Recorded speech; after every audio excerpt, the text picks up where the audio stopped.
Hey guys, CryptoDad here again. Thanks for joining me on the Saturday night live stream, live from Michigan, where you can throw out questions and I'll do my best to get them answered. We'll talk about Bitcoin, we'll talk about the news. I'm going to move some crypto around for you guys. I'll do my very best to take your questions. And let's get started. I think I need to edit this thing, right? It's the 30th now. Oh man, there's always something that I don't do, right? There. Is that? You're not supposed to hit return. Hey, there we go. It's the right date. Yeah. All right, let's jump into this thing.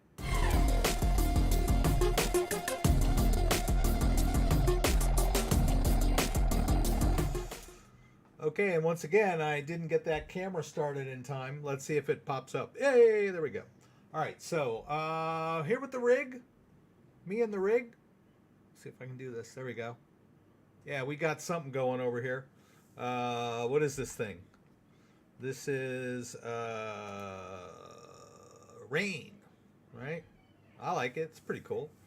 It's like rainbow rain, right? And we got rainbow. This is kind of cool. It's like all of the colors of the rainbow, like in solids. It just kind of shifts from one to the other. Of course, my GPU is controlled by a different piece of software, right? So the GPU lighting is not connected to the Corsair. But yeah, you can kind of see it on my screen over here, what I'm playing around with. Color wave, it's kind of fun. I like Rainbow Wave. It's just like full, and then my keyboard is not like flashing around. So as you can see, I've got the keyboard and the big mouse pad and the mouse and everything connected. The only thing that's not connected to Corsair iQ is that GPU, which I have sideways. Go figure. All right, well, thanks for joining me, everybody. Glad everyone is here. Let's move over here. It's been a pretty good week. We went to the farmer's market this morning. Bought the last of the Traverse City dark cherries. Cherry season in Michigan only lasts for like a month. I don't know. I guess they harvest them in early to mid-July, and then that's pretty much it. So it's a very brief, fragile season. So we got some cherries, we got some purple cauliflower, we got some fresh tomatoes. We got all kinds of cool stuff at the farmer's market this morning. It's good. So having a good time. Thank you, everyone, for being here. There were a couple of questions early on, so some thought-provoking questions. We'll play around with some of these things. I guess Coinbase now has the ability to switch networks, which isn't very straightforward, but I played around with it a little bit, and I think I can demo it. But that's one of the things I wanted to talk about tonight is switching your coins cross-chain using exchanges. There are cross-chain DEXs out there, but they're a little tricky to use. It's pretty straightforward on exchanges, so I'll play around with that a little bit tonight. Let's see, we got Birds, Bees, and Trees, who was asking me about Pancake Swap. Scott had asked me about doing some Pancake Swap earlier in the week, so I'll get to that.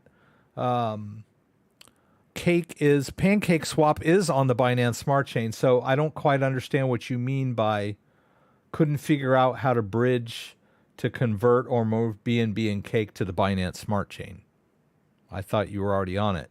Maybe you mean off it. I don't know. Well, we'll play around with it. Dylan Knowles, thanks for stopping by. I'm doing good. Having a good day. Having a good weekend. JDO is here, our moderator. And Dan will probably be here today. Frank Rodriguez, Do Clover 100 from the UK.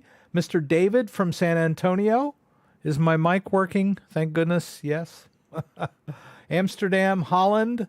Kate Chang, just curious, what is your regular job besides YouTube? In addition to YouTube, you can earn money by partnerships with products, and you have to, if you have a YouTube channel, you have to be really careful about who you partner with. You don't want to come across as a sellout, kind of sours people. I don't usually get involved in like trading bot kind of scenes. Let me move chat over here. Let me get this out of the way and pop out chat here real quick. But I do partner with a couple of firms like Crypto.com and Ledger and Trezor. So when you click my affiliate links, I get commission from them. And I get a pretty steady stream of commissions from Ledger and Trezor. It's not like that much, but it's, it's better than nothing, right? I do some bookkeeping for a business that when I started, I was helping someone else run a delivery business, and we were pretty much paper-based. And my friend Jerry passed away in 2018, and I pretty much took over for him. And we run couriers, legal couriers in Los Angeles. And then I moved to Michigan because everything that I do is pretty much, online. I do the bookkeeping, the payroll, and the invoicing, and I can do all that from here. I was dispatching for a long time, but I stopped doing that. That's picking up the phone when they call. That kind of got to be a hassle. So I have one of the drivers is now the dispatcher. So that's it. I pretty much, I do the bookkeeping gig, which is a steady job. And then I do the YouTube thing, mostly full time. And then, the affiliate stuff. That's how it goes. And crypto investments too. Back in 2020 and 2021, I was cashing out here and there and, living off some of that, but not right now. Let's see. Have I demoed moving Sandbox Land NFT into a ledger? Since they partnered, they should have more structure on that. I have not. We're going to play around with the Splinter Lands a little bit tonight. I'm not huge into NFTs. I have bought a few. If they're Ethereum-based NFTs, then they should be like anything. Like I've bought some NFTs on OpenSea, and you basically just move them like you do any other crypto. Evelyn Mitchell, hello, not working tonight. Hello from Missouri. And yep, I miss those fresh Michigan cherries. We get them here too, but nothing like fresh cherries still glistening with the morning dew. That's such a good explanation. I should go grab some of those cherries for you guys so you can see them. They're so dark. Very nice. Let's see. Hello, CryptoDad. At some point tonight, could you discuss how you send wax tokens to Ledger? Okay. Well, let's see if we can figure out what a wax token is. And we'll go there. All right. So before we jump in too much further, I would like to point out that we have a little itinerary of stuff we're going to do tonight, listed there in the description. If you don't see your description, there's a little thing that says show more. You click on that and it pulls down the entire description.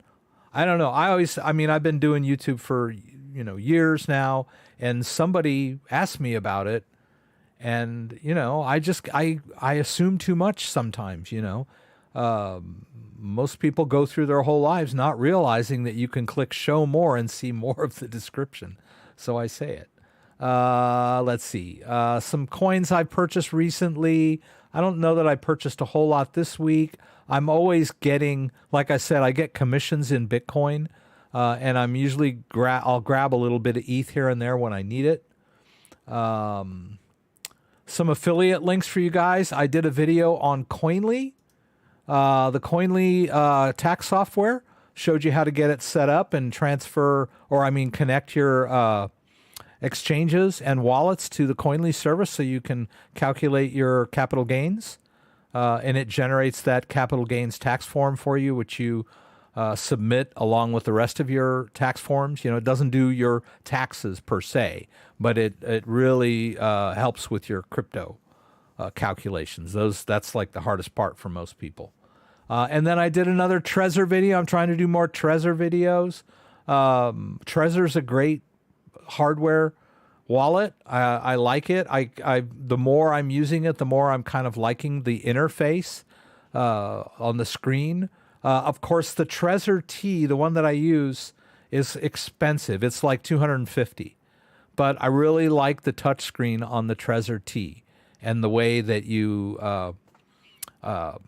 confirm transactions. Very easy to use and to wrap your head around, right?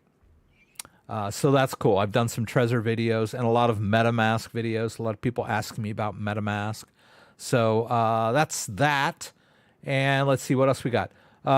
More stuff and cryptocurrency exchanges. You can sign up for Binance US through my link here. And if you're international, you can sign up for Binance proper. I've got a link here for that. For you international viewers, I know I have a lot of people that are watching from the, Europe and Asia and, Australia. I guess Australia was considered Asia. No? Oh, it's a continent, right? It's like its own continent, right? So if you're in Australia, that's Australia. I don't know, I've never lived in a country and a continent at the same time, right? Although North America is a continent. United States, America, North America, whatever. But I like to live in a place it's the name of the country is the continent. That's pretty cool. Let's see. And then news. I got all the news linked down here below. For those of you who want to read the whole news articles that I'm discussing, you can check them out. All right, let's go ahead and jump right into the, let's see. We'll start with market wrap. I was playing around with Coinbase right there. Let's see. Oh, yeah. Market wrap, Bitcoin and other cryptos gain for second straight week. It's pretty good news. As far as where we are at the moment, let's just take a look at that. Let's see here. Come on, let's go. Oh, yeah, here's the IQ software where we can play around with our settings. And I've got Steam up. Okay, there's IQ. What was I doing? I forgot what I was about to do. Oh, I was going to show you my phone. There it is. Okay. 23,797. It had been flirting with the high 24s earlier today. It was around 24.7 most of the day as I kind of looked at it and I was playing my game Civilization 6, which I've been playing for years. Played Civilization 5 before that, but I've been playing Civ 6 most of the day, and I had the phone over on the stand, and I saw I'm looking at crypto.com, and we were at 24.7, 24.6, and then over the last hour or so, it kind of dropped back down. But still, that's pretty good considering, right? When it was in the doldrums a few weeks ago, just hovering above and below 20,000. And now it seems like we've left that behind, but we'll see. You never know what's going to happen. And I guess the point of is my screen blurry? Am I blurry? Anyone else sees blurry, or is it just my end? It doesn't look blurry to me. My camera is HD, and I appear to be in HD. So, and I have a good throughput rate. It says 60 FPS. So I don't know. Let's see. What's Tar's question? You're buying MATIC but you're buying Polygon. If you're buying MATIC on Binance, you decide which network wins. That's right. Dan is talking about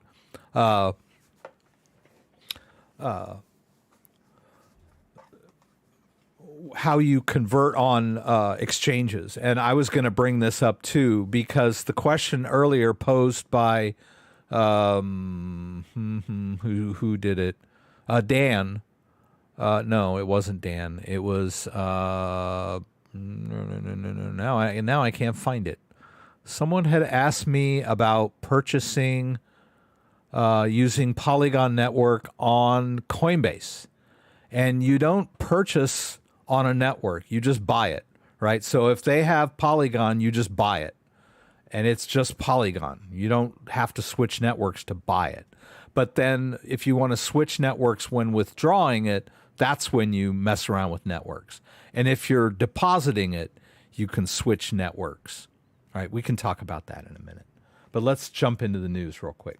So we got 23765 from my friends Crypto.com, a great cryptocurrency exchange where you can buy, sell, trade, deposit, withdraw, stake crypto, and use their MCO Visa card to make purchases in the real world. Great platform. I've been partnered with them for many years now, Crypto.com. And I like the fact that they have a pretty decent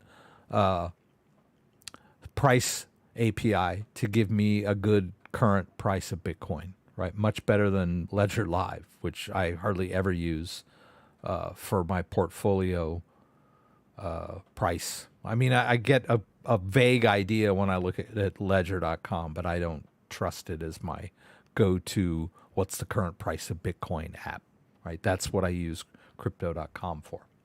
Anyway. And there we go. Oh, okay, so CoinDesk is telling us it's 23,596, a little bit lower. All right, and then, macro conditions. We're going to talk a little bit about the macro conditions, but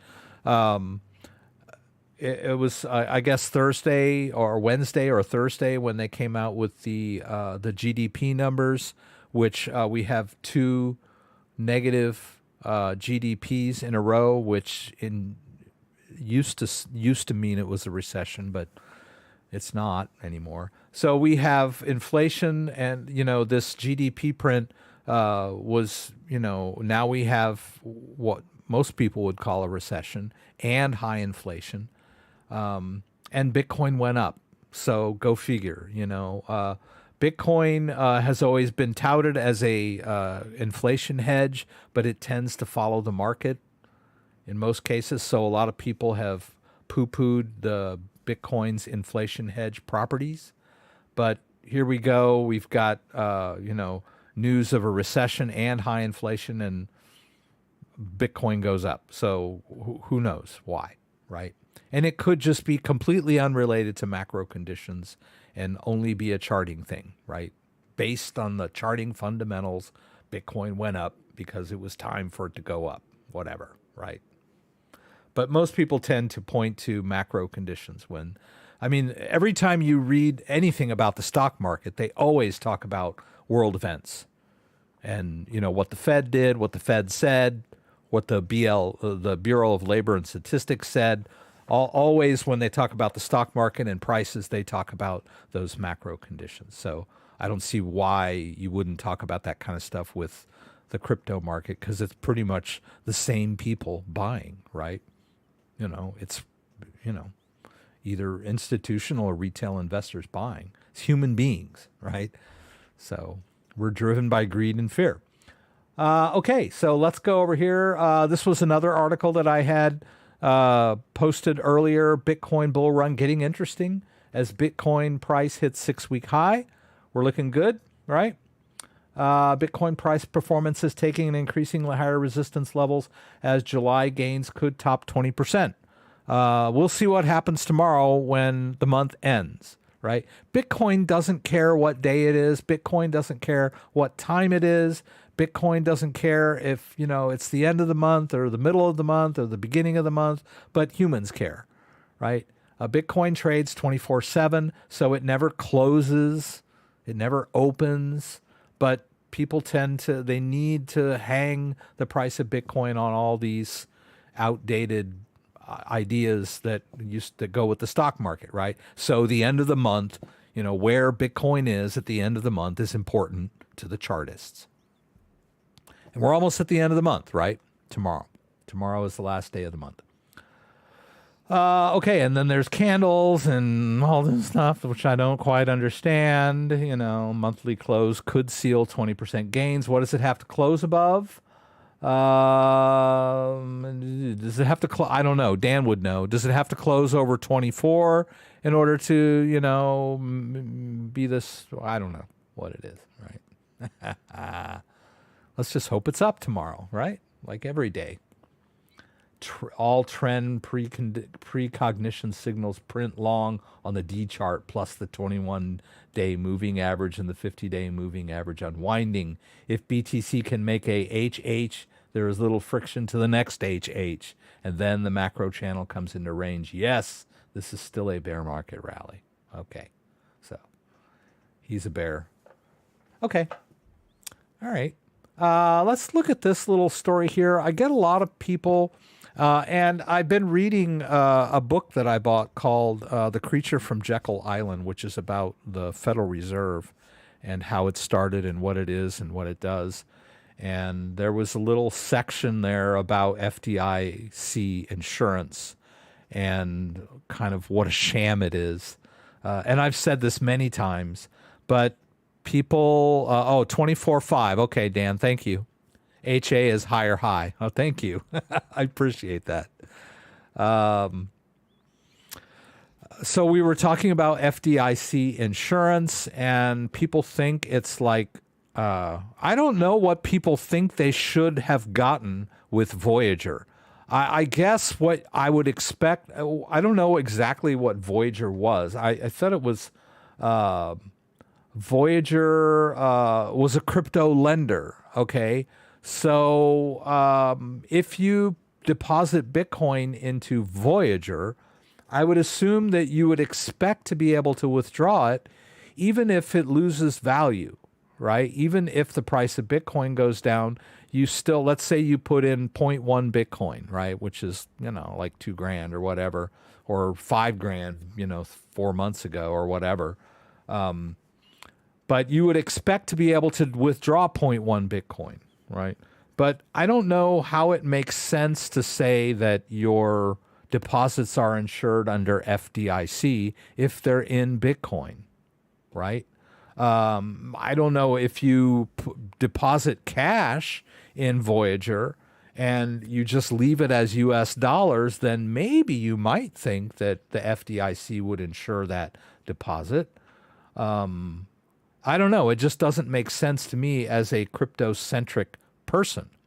But I guess they were making claims that deposits were, or misleading claims, making people think that their crypto deposits were somehow FDIC insured, when in reality what they were talking about was their bank, which was... let me see. Metropolitan Commercial Bank. So I guess that means that if you made a cash deposit into Metropolitan Commercial Bank and then made a purchase of Bitcoin on their platform, that while your cash was in that holding state, that cash state, it was FDIC insured because it was a bank. Which is, that's misleading to make people think they're FDIC protected. But this whole thing about FDIC protection is a sham anyway. If we have cascading bank failures, there's not enough funds in the FDIC to protect you. But let's just assume that we're just talking about one bank, and this one bank fails. And so people would assume that if they had money in that bank, that they would get their money back from the FDIC. I don't even know how that would work. Does the FDIC transfer $100 into your new bank account, or do they send you a check? Who knows, right? But it all kind of falls to pieces when we're talking about crypto anyway, because once we convert it into crypto, we're just dealing with crypto, right? But we would want them to, we would hope that when we want to withdraw our crypto back to our own wallet, that it would be available to us, right? So, but if they go, apparently they've gone bankrupt, so they're not letting anybody withdraw anything, right? But this FDIC thing, apparently they were leading people to believe that somehow the FDIC protected their crypto deposits, which is weird on the face of it. But anyway. Yeah. Well, what does that mean, right? Anyway. I just wanted to bring this up. A lot of people are asking me about this. My friend Aaron was asking me about, which crypto exchanges are FDIC insured and which are not. And it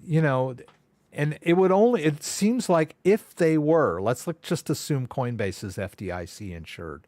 It would only apply to your cash. Like if you had cash on Coinbase and Coinbase went under. But if you had Bitcoin on Coinbase, how does the FDIC insure your Bitcoin? I mean, and then if Coinbase goes under and you had one Bitcoin in there when they went under, and then, the price of Bitcoin goes up or down after that, what's the FDIC going to do?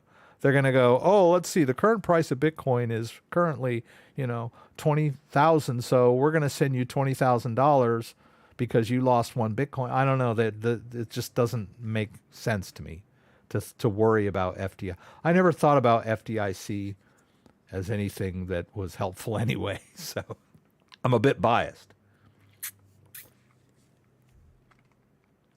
Now let's talk about some macro stuff. I know this is a crypto channel, and we'll get past the news here, but I really, this story kind of encapsulates everything. As you all know, you should know, if you're a thinking man or woman, you should know that Fox is not considered to be objective news.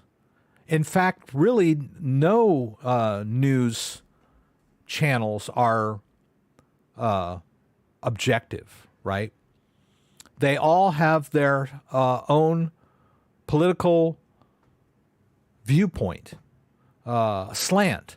When I was a kid, they had this thing called the Fairness Doctrine, which meant that no news program could air an opinion piece or talk about anything without giving the other side ample opportunity to come on and reply. And I remember there would be like some guy in a bow tie would come on and say, give his opinion about some news story. So, and news channels and stations were bound to this by the FCC. They don't have that anymore. And I believe Fox was one of the very first ones to move from being a news source to being an entertainment venue that talked about the news, right? And now they're all like that. So you should know that Fox is conservative and right slant or right wing, however you want to think of it. And CNN and MSNBC, the New York Times, Washington Post are generally, left wing or Democrat centric, however you want to think about it. There are no unbiased news organizations anymore. They're all owned by the same people anyway, guys. But anyway, this Fox News, which is generally a gadfly, if you don't know what that means, it means like Socrates was a gadfly in Athens. And a gadfly is like this little fly that gets on your horse and bugs you, right? So Fox News is a gadfly to the powers that be, the current administration, right? Because they're right wing and the current administration is Democrat, right? So they run this story about, and they say the New York Times column claims we are not in a recession. News on inflation is encouraging. Okay, and of course that is pure BS, right? My opinion, that statement there, that the New York Times claims we are not in a recession is BS, right? And inflation is not encouraging, right? So, and here I'm looking at this headline thinking, oh, okay, well, Fox is just going to tear their whole argument down. But Fox did no such thing. Fox just laid out exactly what the New York Times said, basically, without any kind of rebuttal. The only thing that made it Fox slanted was that instead of Fox saying, if it was just Fox says we are not in a recession, news on inflation is encouraging. That would be a Fox article, right? But the qualifier here is the New York column claims, right? Claims. That makes it sound like it's not true, right? But they report it without giving any kind of rebuttal whatsoever. They just lay it out like exactly the way the New York Times says.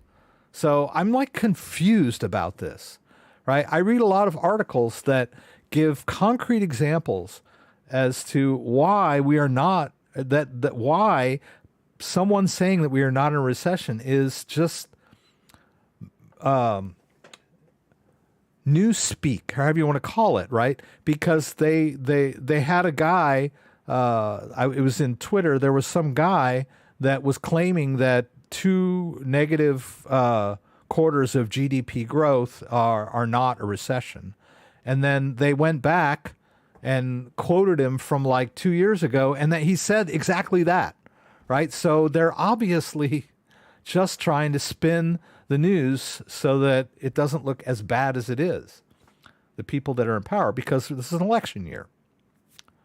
And then we have this weird amorphous article from Fox saying New York Times claims, and just lays it out there with none of their own commentary whatsoever to refute the claim.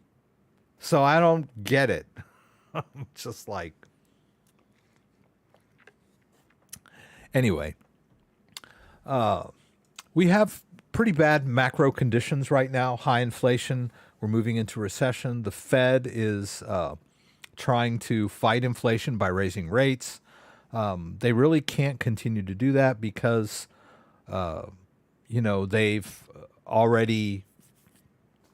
they've kept this Ponzi scheme going for as long as they can.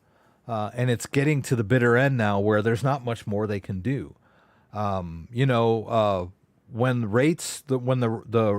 interest rate, the Fed interest rate is 0, they can't do anything, right? They can't go below 0. So the only way they can pretend that they have any kind of import or control over the economy is to raise rates up and then turn around and lower them again so they can say they're doing something, right? Anyway. Okay, I'll get off my soapbox. Let's move over to a MetaMask article here. By the way, I'm drinking, what is it? This. It's my wife ordered this on Amazon. It's an Indonesian drink. I lived in Indonesia for a couple of years, and their big drink over there is teh botol. Let me see if I can find it.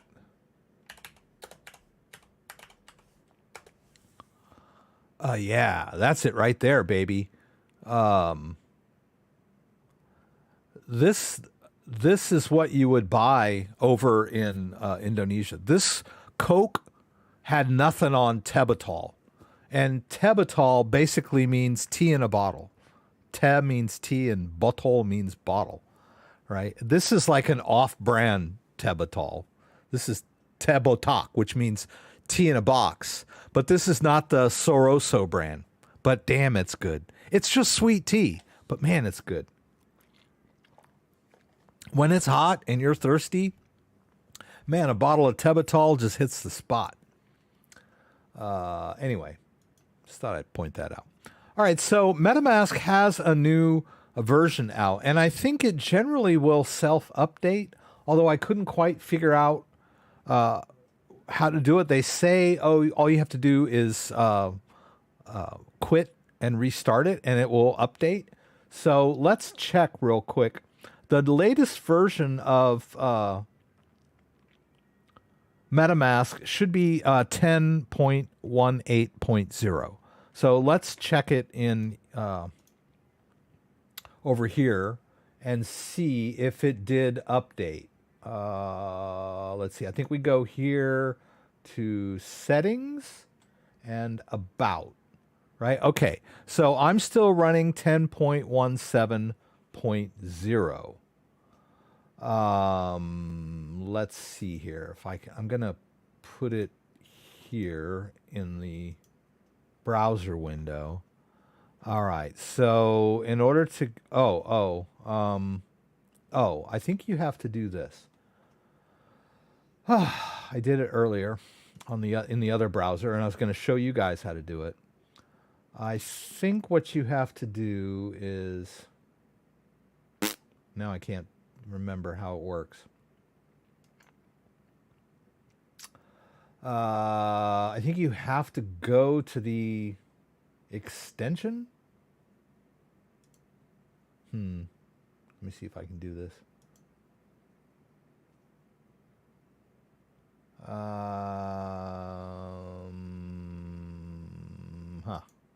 Okay.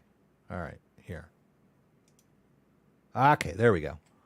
All right. So you have to go into your extensions and pull it up like this, as in the extension interface, and then it still says 10.17, right? In order to update it, and this is like a hard update, you have to toggle developer mode on.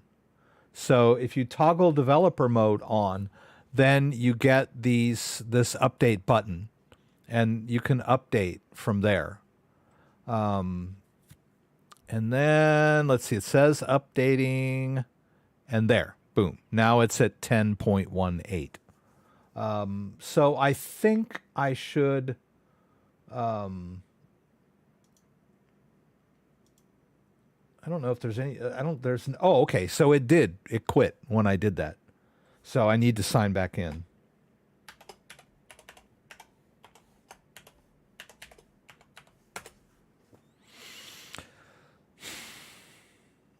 All right. So there's, let me look at this news story again, because I think they talk about the, no, I guess they don't. No. This isn't the article. I always read more than one article. But there are certain sites. Well, here's the long and short of it, man. Just try not to get greedy, and try not to. I talked about this many times before. Whenever you're told that you're going to miss out on something and you're under time pressure, you're probably screwing it up, right? You should never be under time pressure. The world will be there tomorrow. So what happens is that people, they find a site that says, okay, you can mint NFTs here for free. And if you'll get an NFT airdrop, right? And if you want this NFT airdrop, you have to go sign up for this service. And let me see if I can find it here. Oh, here. NFT drainer scams. Let's see if I can find. Yeah, that's at the Doodle. The Doodle thing. Come on, doggone it. Doodles drop. Okay, let's see if I can get it. It's probably been taken down here.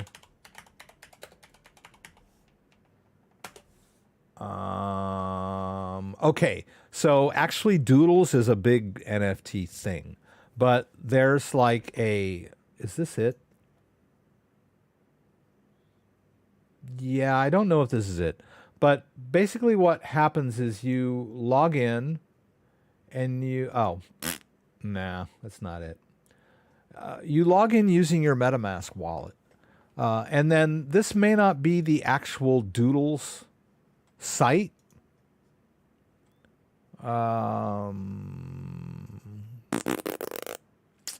Yeah, I'm not going to be able to do this while on the fly while I'm trying to talk to you guys. But basically, when you log into this thing and it asks you to sign up or connect your wallet, the first thing it's going to ask you to do is sign a transaction. It'll say sign in. So basically, when you sign that, you hit that, and MetaMask pops up, and then you hit this sign. Then that's letting the site know you control the wallet. That doesn't really do anything. But the next one, when you actually do the so-called mint, is when you get to this point here, and it asks you, well, see, this is the new MetaMask interface. But before, what was happening was you were setting approval for the site to access your wallet completely. And so now MetaMask makes it a little more obvious what's happening, rather than just asking you to confirm, which people were doing out of greed and fear, right? They thought they were going to miss out, and they were greedy because they were trying to get this NFT before anyone else got it, right? That's what the pressure they always put on you. Act now or you might miss out, because there's hundreds, thousands of people waiting to do this too. So if you don't do it right away, you're going to miss out. Right? FOMO, right? And so people weren't reading very carefully what was going on with MetaMask, and they were allowing this access to their wallet. And basically the site would check once they signed the transaction, once they signed in with MetaMask, the site could check to see if the user's wallet had any valuable NFTs in there. If there were no NFTs in the wallet, it would say something like you don't qualify, because they didn't care. If you had valuable NFTs already in your wallet, then it would walk you through this process of signing up for this mint or this airdrop. And then you would click this last permission request in MetaMask and give the site access to empty out your wallet. So MetaMask has improved their interface, hopefully to stop this. But here's the thing, no one can protect you against yourself, right? That's the hardest. I mean, you can protect yourself in so many ways, right? Protective clothing, doors, locks, alarms, ammunition, weapons. You can but you can't protect yourself against yourself, right? So the point of this is that the end user gets tricked or rushed into allowing the access into their own wallet, right? So there's no protection against that, right? Except just being conscious of these sort of things, right? But the best way to avoid this kind of scam is, if you want to and get involved in this kind of stuff, like these airdrops and whatever, use an empty wallet to do it. If they're legit airdrops or legit mints or whatever, have a separate minting wallet. It doesn't even have to be a separate wallet. It can just be a separate account in MetaMask, right? If you notice, I have several MetaMask accounts. Let's go back here. Oops, let's go. So, for example, I have this wallet, which is ledger-based, right? So there's a little bit of a protection there that if they ask me to authorize this mint that gives them full access to my wallet, if I allow it with my ledger, and then sign it with my ledger, I've allowed the access, right? So what you should do is have a smaller wallet that's just like this guy over here. Just maybe a standalone wallet that doesn't really have much in it, like a little bit of ETH, or maybe just enough to pay gas fees or whatever. And when you connect to these sites, connect to this wallet, right? I know it's a little daunting to learn how to manage different MetaMask accounts within certain sites, but it's, if you take the time to learn a little bit, then you can protect yourself against these kind of scams. People get the feeling that these scammers can just reach into your wallet and just take all your crypto. But you have to take action to make that happen, right? You're the one that gives them the access. It's not that your crypto wallet is not safe. It's that there's a person in charge of the wallet that doesn't know what they're doing, right? So you have to be careful with crypto. And I know someone made a comment in my comments over the last few days and goes, "Oh my God, now I see why so many people don't want to get into crypto. It's scary. It's hard." It is. It is, right? You're totally on your own, right? But all you have to do is do your research and be careful. Let's see. I think that's the last news story. I just wanted to talk a little bit about maybe making sure your MetaMask is updated and some strategies to avoid scams, right? Use a small secondary wallet when you're playing around with like dicey stuff, right? And it's possible from within MetaMask to manage that. But let's jump into, okay. 6:46, right? I've been blabbering for 45 minutes already. Let's go into Ledger Live because there's a new version of Ledger Live out that has some crazy stuff in it. Ledger Live now supports ADA tokens, and I would like you to take a look here at this little transaction here. You can't see the pricing here. Oh, yeah, you can. Okay. I transferred $23,513.66 worth of Bison token to a different Cardano wallet. All right. I'm jumping in. I'm getting ahead of myself, right? So Ledger Live now supports Cardano tokens. What does that mean? Well, in your Ethereum wallet, you've got all your ERC20 tokens, right? Well, ADA also has support for tokens as well. And if you go into your ADA wallet, there's a whole bunch of tokens in there too. If you've bought any ADA tokens, which some of you may not even know what the hell I'm talking about. Some of you do, right? So when Ledger first gave Cardano support to Ledger Live, the only thing that you could do with a ADA account was store ADA. That was it. You can't stake, and you couldn't see your tokens. Well, now you can see your tokens. The problem is that their pricing APIs are just off the charts, wrong, right? So as soon as I updated my version of Ledger Live, my portfolio went up to like 150,000. And I was like, what happened? And it was because they were getting incorrect pricing for all these ADA tokens. So the first thing I attacked was this Bison, right? This Bison, it told me I had $23,000 worth of Bison. So I transferred it to another wallet. So let's take a look over here in Eternal, which is my ADA wallet. All right, so this is the Ledger account right here. Is that it? 177? Whoops. I'm sorry. Ledger Nano X. Cardano Ledger Nano. Okay.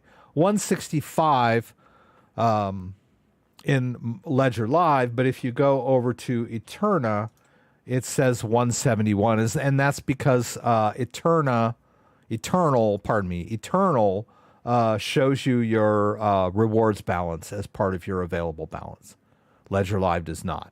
Ledger Live's still pretty crappy ADA interface still, right? And it's even worse because now these tokens that they're supporting have this crazy pricing APIs that are just totally incorrect. So you can see here that if I go over here to tokens, I still have quite a few tokens in this wallet. But for whatever reason, those particular tokens over in Ledger Live were like the price was way off, right? So if we go to the token list here, the Husky Inu and the Bison coin, I moved them from my Ledger Live wallet into this standalone wallet just to get them out of Ledger Live.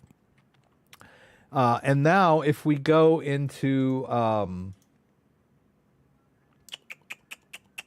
Sunday Swap and enter the app, this wallet is connected to my Eternal wallet already, right? If we go into Swap, and then we go, here's that Bison, right? The one that Ledger said was worth 23,000. Let's see how much ADA we can get for $23,000 worth of Bison. Let's hit max. Oh no! Unfortunately, this 1 million worth of Bison is only worth 0.0002 ADA, which doesn't even register in dollars, right? Because it's so small, right? So why in God's name was Ledger Live telling me that Bison coin was worth $23,513, right? And this the Husky Inu, that's even more, right? That was $58,969. So I moved them over to a different wallet so I wouldn't have to, because my portfolio was all whacked out. Now it's still whacked out. And here's what's even more whacked out about this whole thing. If we go to my portfolio and we hit show all and we scroll down here to mystery token, this is an ADA token. I have 500 mystery token. It's telling me it's worth $200.30 basically. And then this Wolf token is worth $77.81. Both of those are also wrong, right? So what can I do? Well, if I go into the Cardano wallet and then click on mystery token and choose hide token, it goes away, right? And if I click hide token on Wolf, it also goes away, right? And if we look at the portfolio, it's down, right? Now watch what happens in like 2 seconds.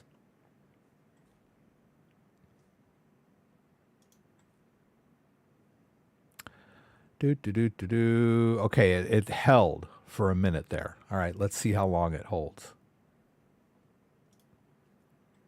It might just hold, but my experience over the last couple of days is that after about a minute or two, all of a sudden the portfolio, boop, there it goes, right back. And then you go down here, mystery token is back. Ooh, it won't go away, right? I can't even hide it, right? Because normally you're supposed to be able to hide tokens. Oh, now I can't even, you can't click on it there. You have to go over here to Cardano, right? It's back, right? After I said hide, right? So I'll hide it again. Hide it again. And it goes away for a minute. Portfolio goes back down again. And then about a minute, maybe 30 seconds. I'm going to go ahead and get my ledger connected here. It goes back. Oh my God. But see, this is only if you have ADA tokens, and not that many people have ADA tokens. But I mean, the whole update was supposed to, add support for ADA tokens. Well, it did, but the pricing APIs are just off the charts wrong. All right, so what I'm going to do is I'm just going to move these somewhere else, right? Let me get this brought over here. Oh.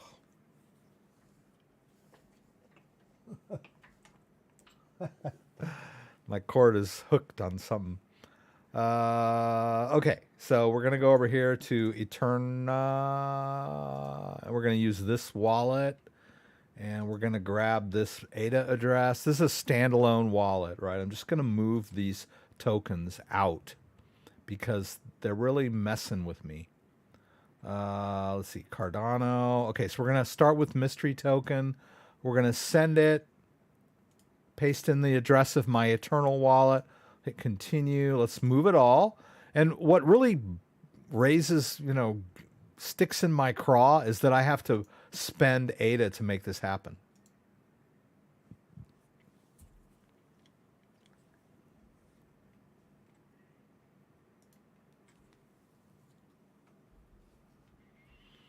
I have to spend ADA. Okay, so it tells me to open ADA. All right, Cardano is ready.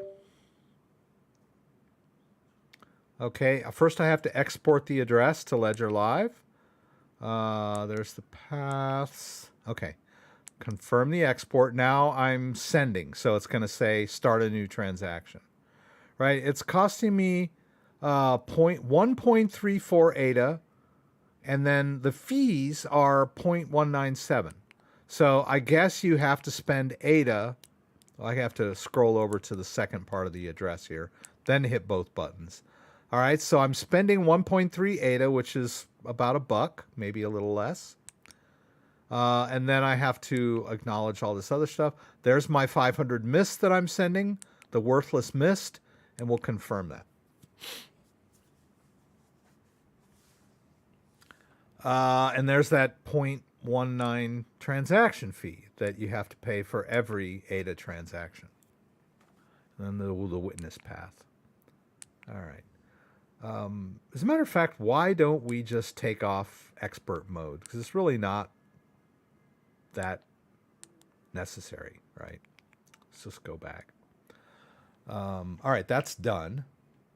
Now let's do, and that should disappear hopefully in a minute. Let's go ahead and get rid of this wolf also. Oh, okay.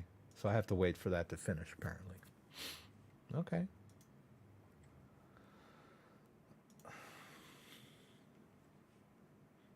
Okay. Actually, yeah, I'll do them both just to get them out of there. So this is crypto management, right? You're all like, what? I don't understand what he's doing. Why is this happening? It's happening because Ledger Live updated their software, and now all these worthless tokens that I collected through airdrops are showing up with value, and it messes my portfolio up. Like when I look at my portfolio, I want a relatively accurate representation of the current value of the tokens that I'm managing in Ledger Live. I don't want to see $58,000 to the plus, for worthless tokens. Let's go back. Let's do that last one. Right, that wolf token. Let's get rid of that too. Whoop, where are we? Here. Let's send this wolf out. Same address, right? Same wallet. Let's send it all. All right, I got to spend ADA to do this. Mess sucks. All right, I've already exported the keys. Whoops. I've already exported the keys, so now I just need to start a new transaction.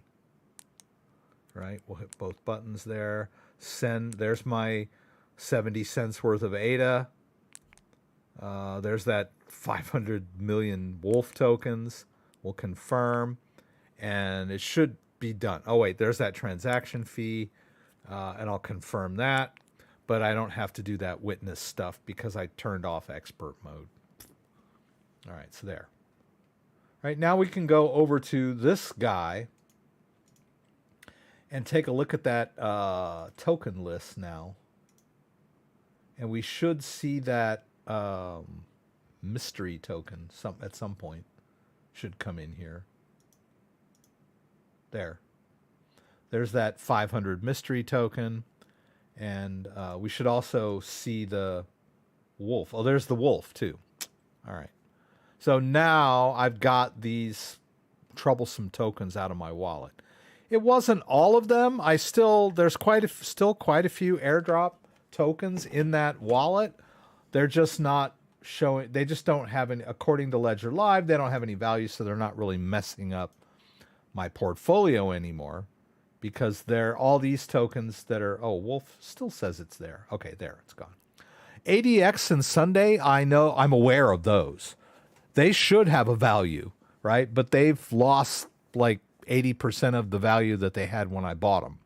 But I'm interested in tracking the value of those tokens because I bought those as investments, right? They weren't airdrops. I actually bought those tokens a while back.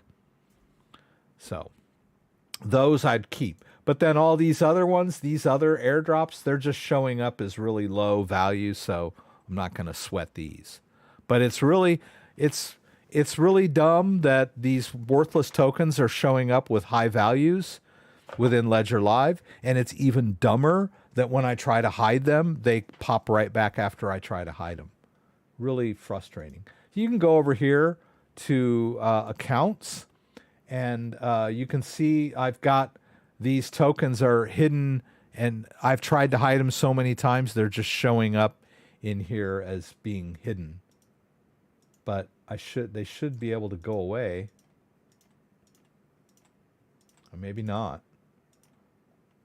Okay, see, now it's just 2 tokens, right?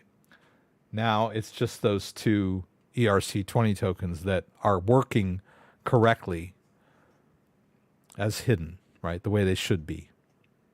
I expect those to be hidden. You can hide tokens that you don't want to see the price in your Ledger Live. All right. And then I guess there was some other stuff about that the Cosmos staking interface is better now. If you want to, I think I'm delegating. No. Oh, okay. Yeah, I guess they have a better interface for choosing your validator if you want to stake Atom within Ledger Live. Supposedly that's better. I'm not a huge fan of trying to stake within Ledger Live. When it first came out, it was like, hey, my prayers have been answered, and then it broke and it didn't work right, and just, I don't know. And apparently they've improved the interface for, I think, Polkadot too. You can also, they'll help you do validators there as well. I don't know. Whoops. Oh, okay. Right. Yeah, I'm not going to do it. But if you want to stake your DOT and Atom in Ledger Live, they've improved the interface. But I'm not going to do that. It's just too technically challenging right now. Okay, so I know it's kind of a weird night, huh? We're talking about weird stuff. I'm going to go over to Pancake Swap here and deal with that, and then we'll move over to like messing around with Coinbase, Binance US, and KuCoin for converting, right? We'll do that. Yeah. So yeah, I wish we'd have sold our ADA at 3, right? I didn't sell my ADA at 3 because I kept expecting it to go to 10, right? And then when it went down to 2, I thought, oh, it's going to recover. But it didn't. It's back. It went down to whatever, 30 cents, 40 cents, whatever it was. Yeah. So Dan has some of those coins too. Dan told me how to get those airdrops. I'm not saying that they'll always be worthless. I'm just saying that the price information for them now is like whacked in Ledger Live. Yeah. Okay. So Jim C said he hid his, and apparently that worked out for him. As you watched it happen for me, it didn't work for me. Am I having any connection issues with launching Ledger Live? It's not really a connection issue. I think it's a bug issue. Like if you close Ledger Live and then try to open it right away. Let me see if I can make this happen. Oh, it didn't, right? It won't sometimes. It'll just like you try to reopen it and it won't reopen. So the only thing you can do is, well, I can't do it because it's not running. But let me go ahead and get into it. It happened on the live stream a couple weeks back. You remember when I had to reboot my computer because I couldn't get Ledger Live to launch?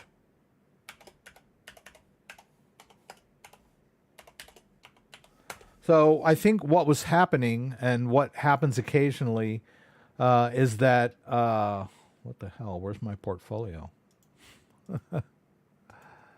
Oh my God. Oh, see, I've never had this happen. Like all of a sudden now I'm not, okay, boom, there.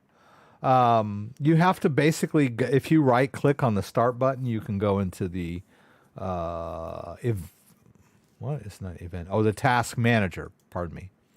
And then you'll have to scroll down to Ledger Live and force quit.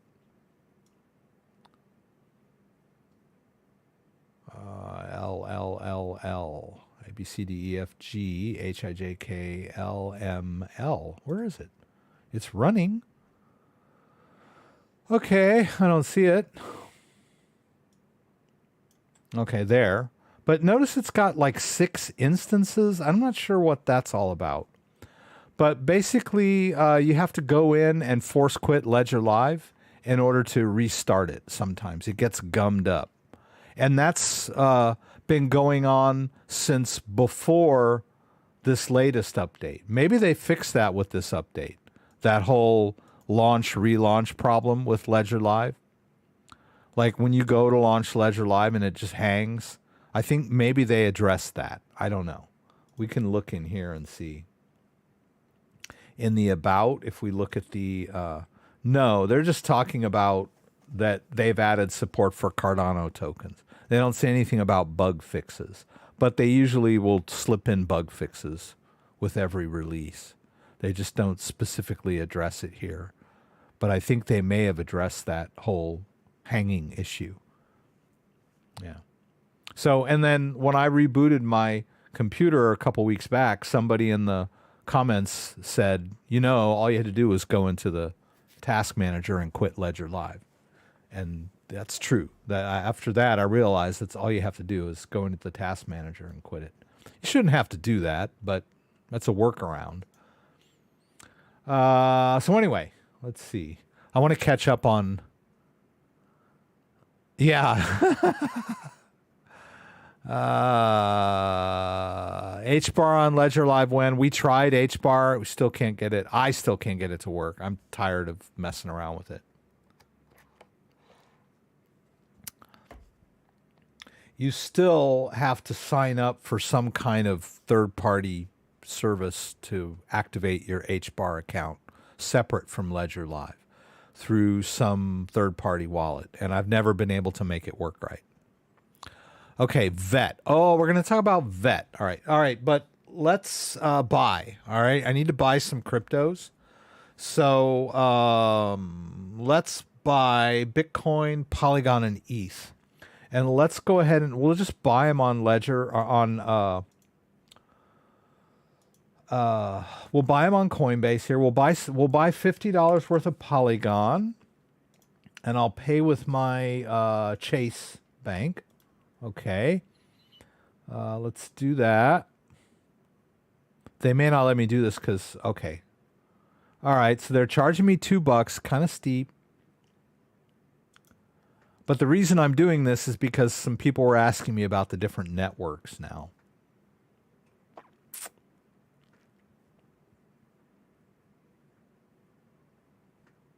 All right.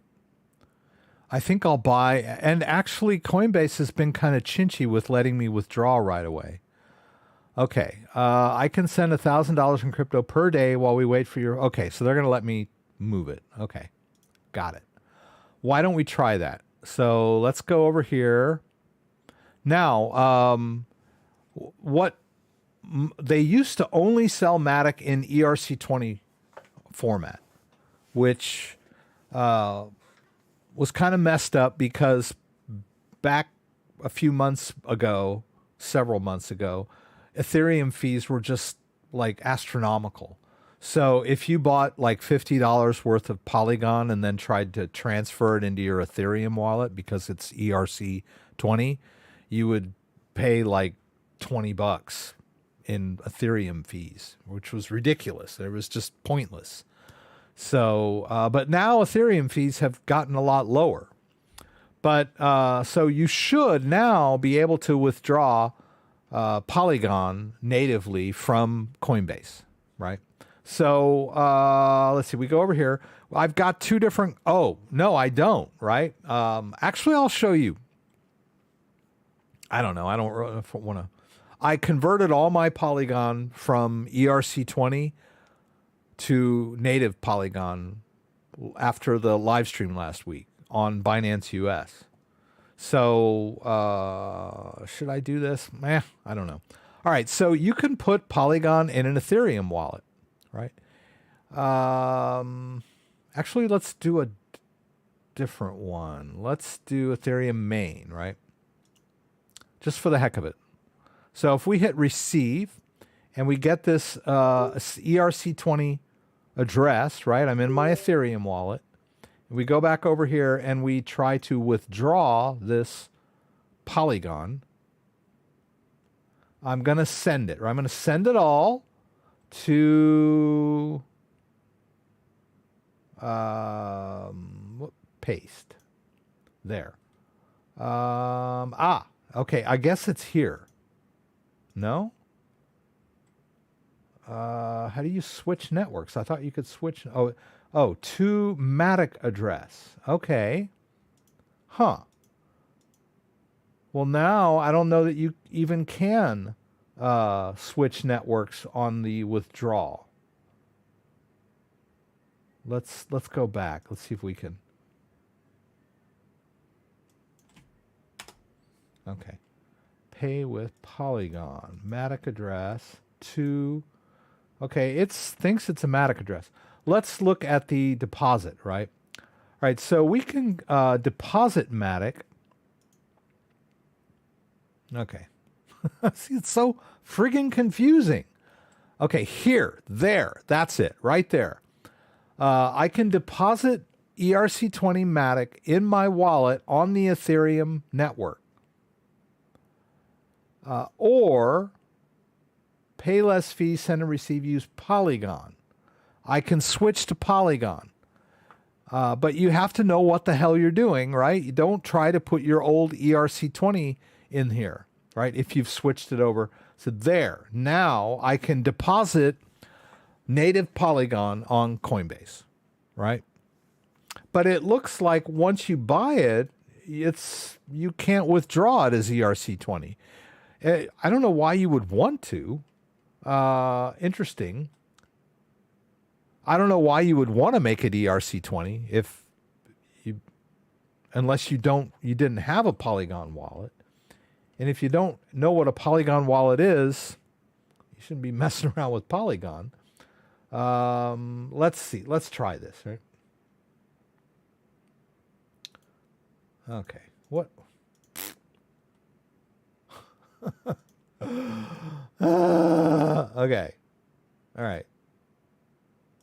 Well, how can I can't get my I took the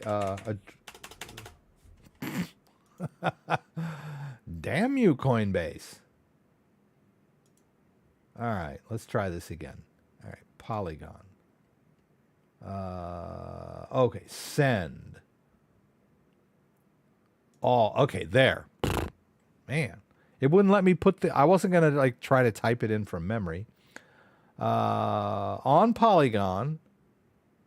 And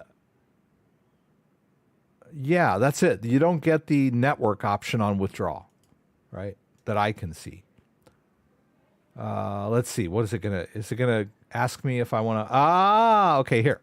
All right. Now it asks me, do you want to withdraw this on the Ethereum network or do you want to withdraw it on the Polygon network? Okay. There we go. I understand. Okay. So you can, right?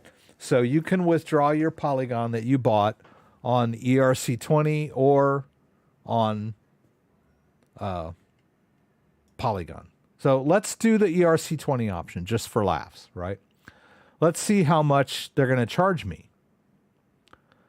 Boop-a-doo. Okay. I didn't even see how much they were going to charge me there. Did I? Where's the... Oh, network fee. Okay, they're going to charge me... Out of 49 MATIC, they're going to charge me 1.45 MATIC. How much is that?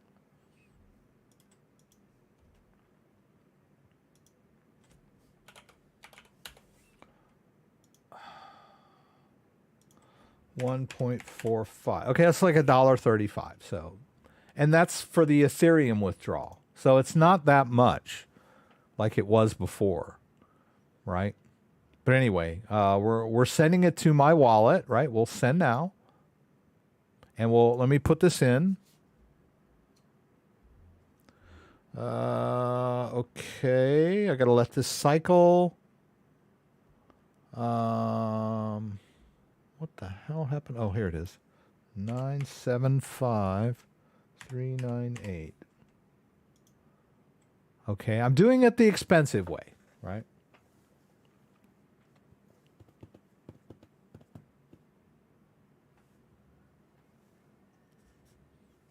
There it goes. They let me do that. It was so nice of them to let me purchase and withdraw right away.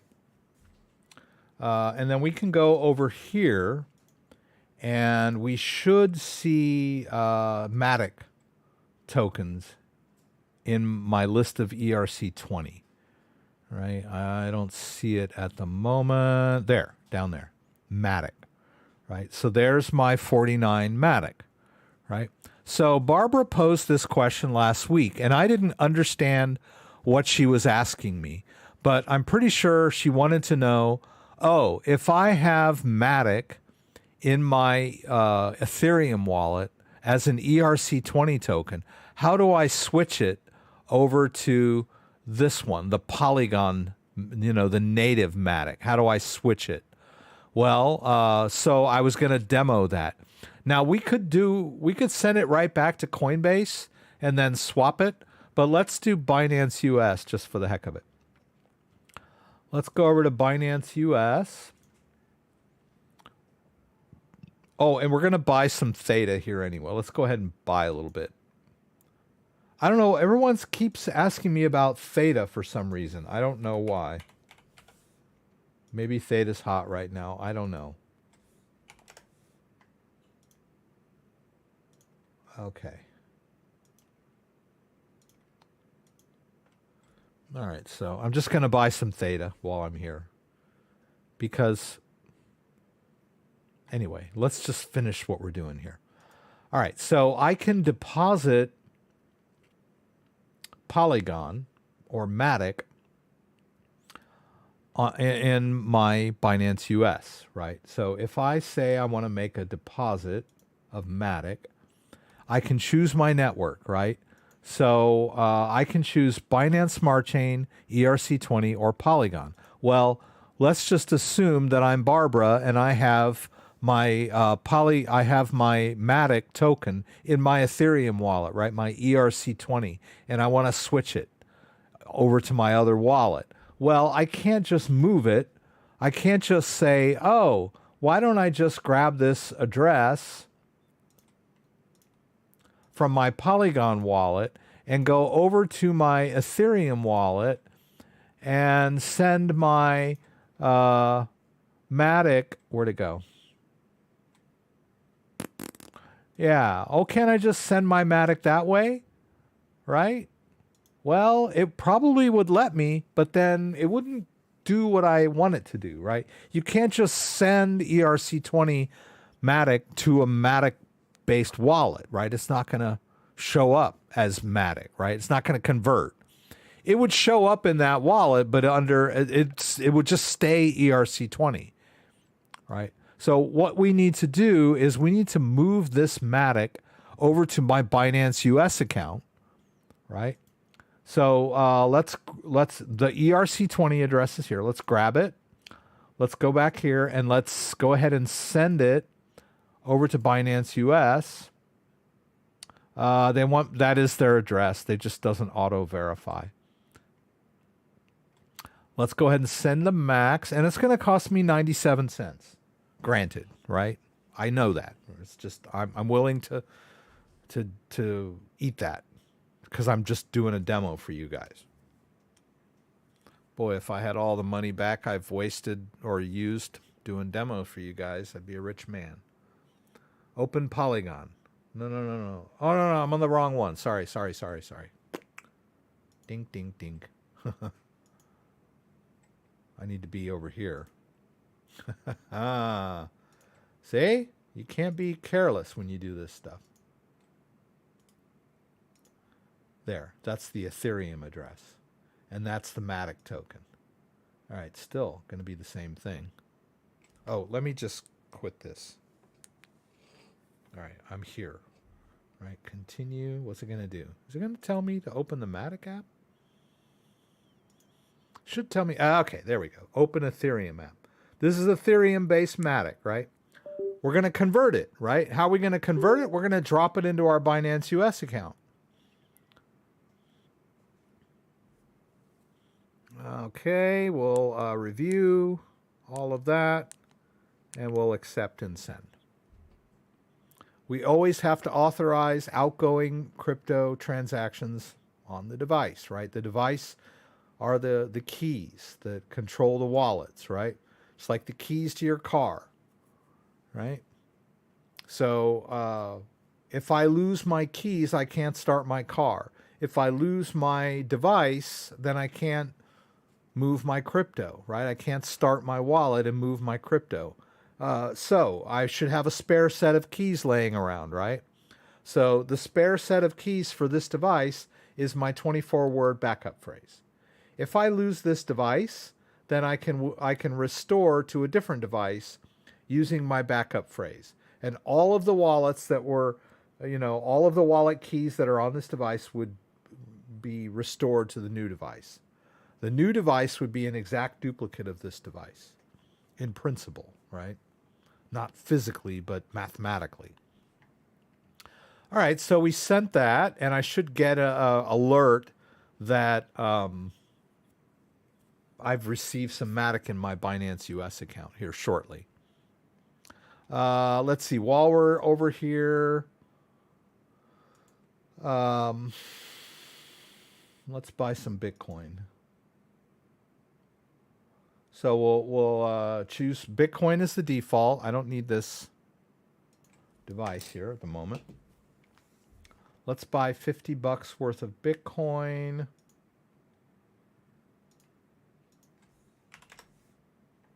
Okay. Still not going to get me where I want to be.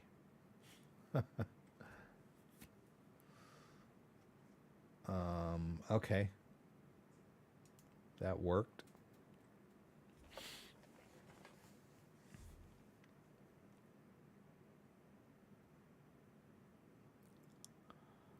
Oh, okay. There it is. All right, so we've got that Bitcoin and we've got that Theta. But I don't see the MATIC that I just deposited yet. Not yet. We'll have to wait a minute for that. All right, let me get caught up and see if anybody's screaming at me over here. Okay.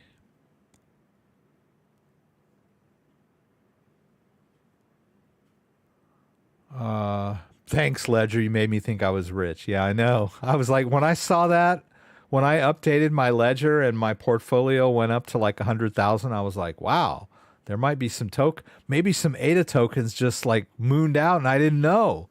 And then I moved them over and checked them in Sunday Swap, and no, they're still worthless.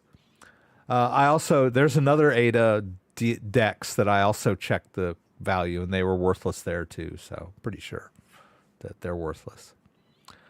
My coin went to 200K. Like I spent like $10 to get out of Coinbase wallet to find out it was an error. My Coinbase wallet is compromised, so I had to move it quick. Was upset to find out it was a glitch. Hey, Jim. Jim and I have been talking about Luna Classic earlier today, and I guess we started yesterday through email. I don't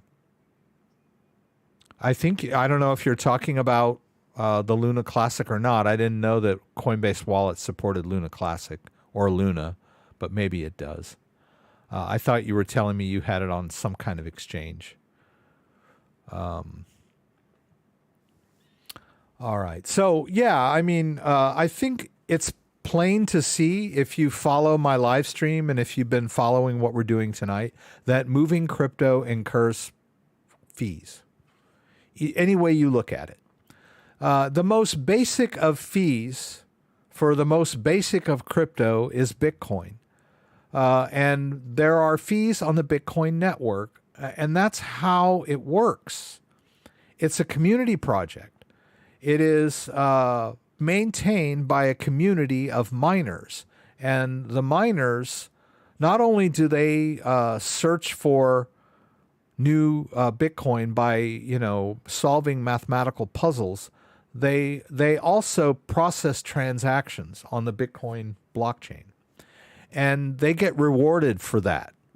And the way they get rewarded is that a normal person that sends Bitcoin across the Bitcoin network from one wallet to another has to pay a Bitcoin network fee.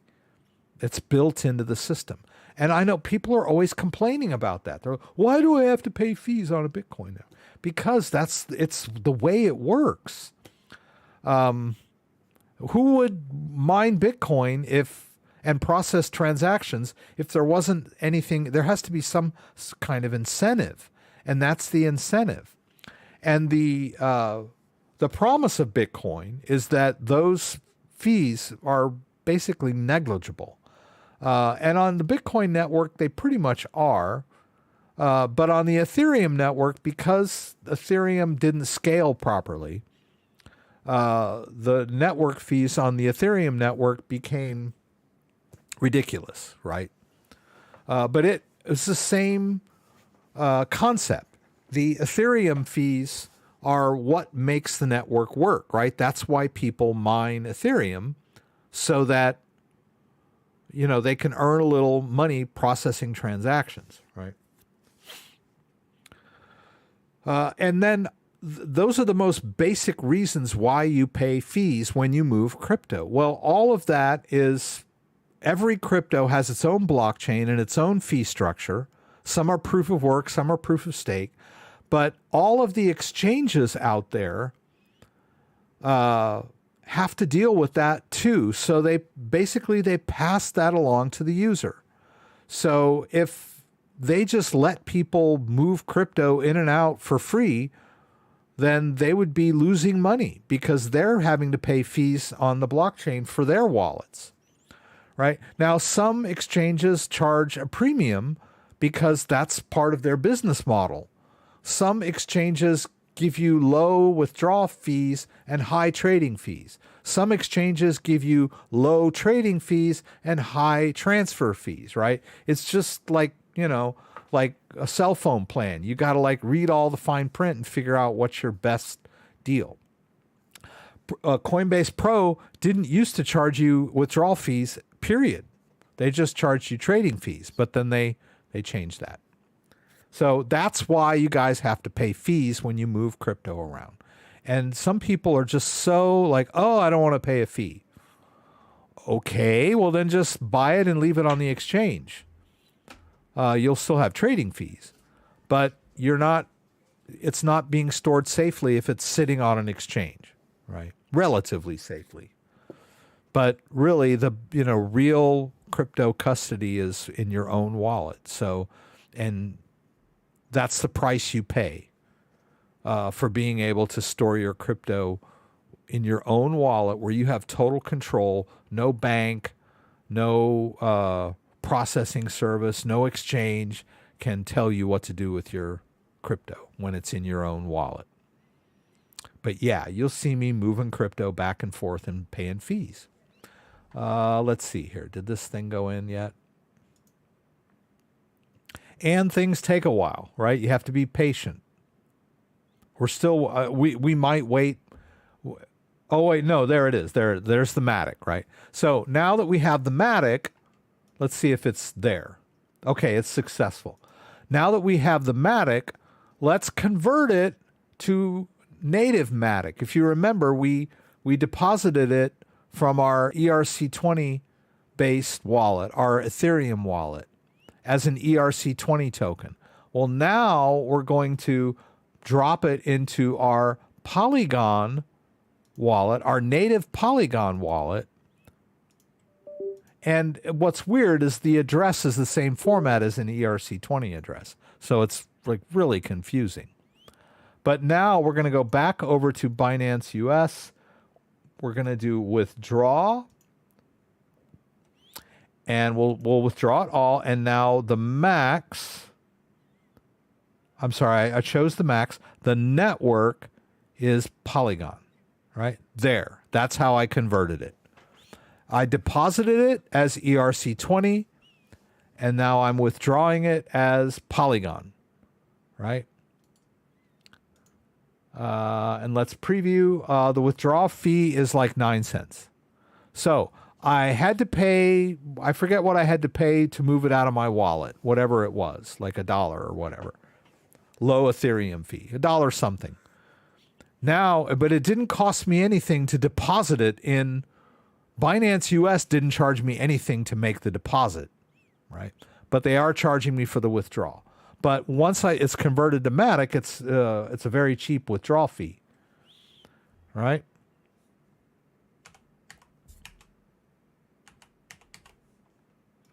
And now I've got to go to the email.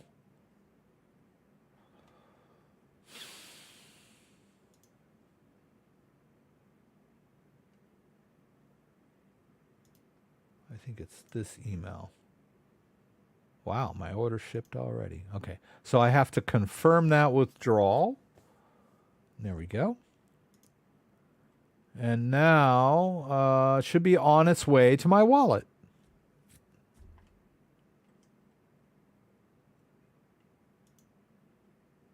We have a pending MATIC withdrawal. Asthmatic. Asthmatic, right? He has asthma. Asthmatic. Now we just kind of hang out and wait for this withdrawn MATIC to come into our MATIC wallet. Should see it shortly. That was the conversion, right?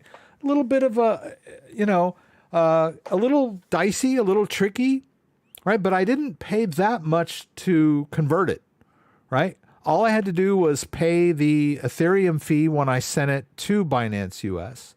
And then once I deposited it, I was able to withdraw it on Polygon. There it came. See, I was able to withdraw it on Polygon with very low fees. So, for less than $2, I got it all transferred. And, but I also, when I bought it on Coinbase, I paid whatever. But we're just assuming that we had it in the wallet, right? We're starting from that point, right? The assumption was that it was already in my wallet and I wanted to convert it from ERC20 MATIC to native MATIC, asthmatic. Got it. So there, we transferred it. Are you a fan of Polygon? Definitely seems to include lower fees than Ethereum, at least for now. Yeah, I mean, I've invested in Polygon, and it's one of the Ethereum killers out there, right? There's a lot of competitors to Ethereum. Polygon, Avalanche, Solana, Dot, Cardano. They're all like competing with Ethereum, right? But yeah, I mean, Polygon, it supports NFTs. So yeah, it's a top crypto too. Like, I'm not like a moon boy. I'm not going to like tell you, go out and buy this low cap coin and it'll moon out for you. I just like, if someone asks me, what should I buy? I'll say, I don't know, stick with the top 20, But, and even some of these in the top 20, I'm not huge fans of, like Shiba. Not a big fan of Shiba or Tron. Although I have owned them both in the past and probably own a little bit of them now. but I kind of stick with the big boys, right? Anyway, yeah, Polygon is number 12 right now. XRP, where are you sending it to? Go to Adelaide and scroll to the bottom and click on Contact Us. I lost 300 ADA till Ben showed me where they were. Yay! You got your ADA back, Mr. David. I'm glad. Converting. Sorry. Oh, okay. Birds, Bees, and Trees was asking about Pancake Swap. Actually, before we're done with all this, let me do the Theta real quick. Bless her heart, someone asked me about Theta, right? And they were like, I bought Theta and I'm trying to put it in my own wallet and I want to use my ledger. And I was like, okay, fine, you use your ledger. I showed her. I spelled it out in the email and I said, here's what you do to use the Theta wallet, right? You go to the Theta wallet. You go to hardware. You connect your ledger device, right? You enter the Ethereum app.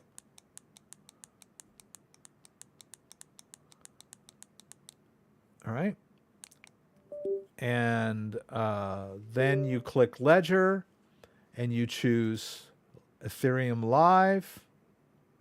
You click Connect.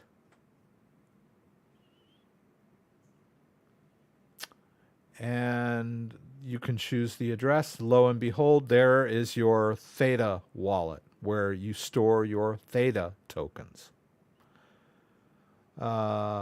which we did last week too. But you cannot see Theta in Ledger Live, right? Sorry, you can't. And then after all that, she sent me an email. She goes, I just talked to somebody at Ledger and they said they don't support Theta. So I'm just going to keep it on the exchange. What do you recommend? And I was like, I already told you. I'm like, third-party wallets. It's kind of hard for some people. I get it. It's freaky. Right? I'm going to copy this address into my clipboard. Notice it's that same address that we've been dealing with. It's on the ERC. It's an EVM-based token, right? And supposedly when you send it to this address, it's supposed to, Ledger Live tells you Theta is going to show up in your Polygon wallet. It never did, right? There's no Theta token in here. But if we go to Binance US and we withdraw this Theta,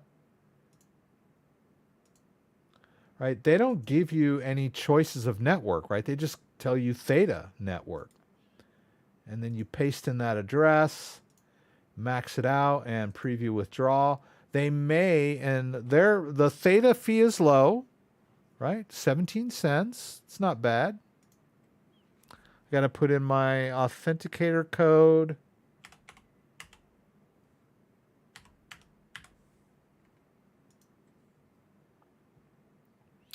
Alrighty, and then we're going to need to go to this.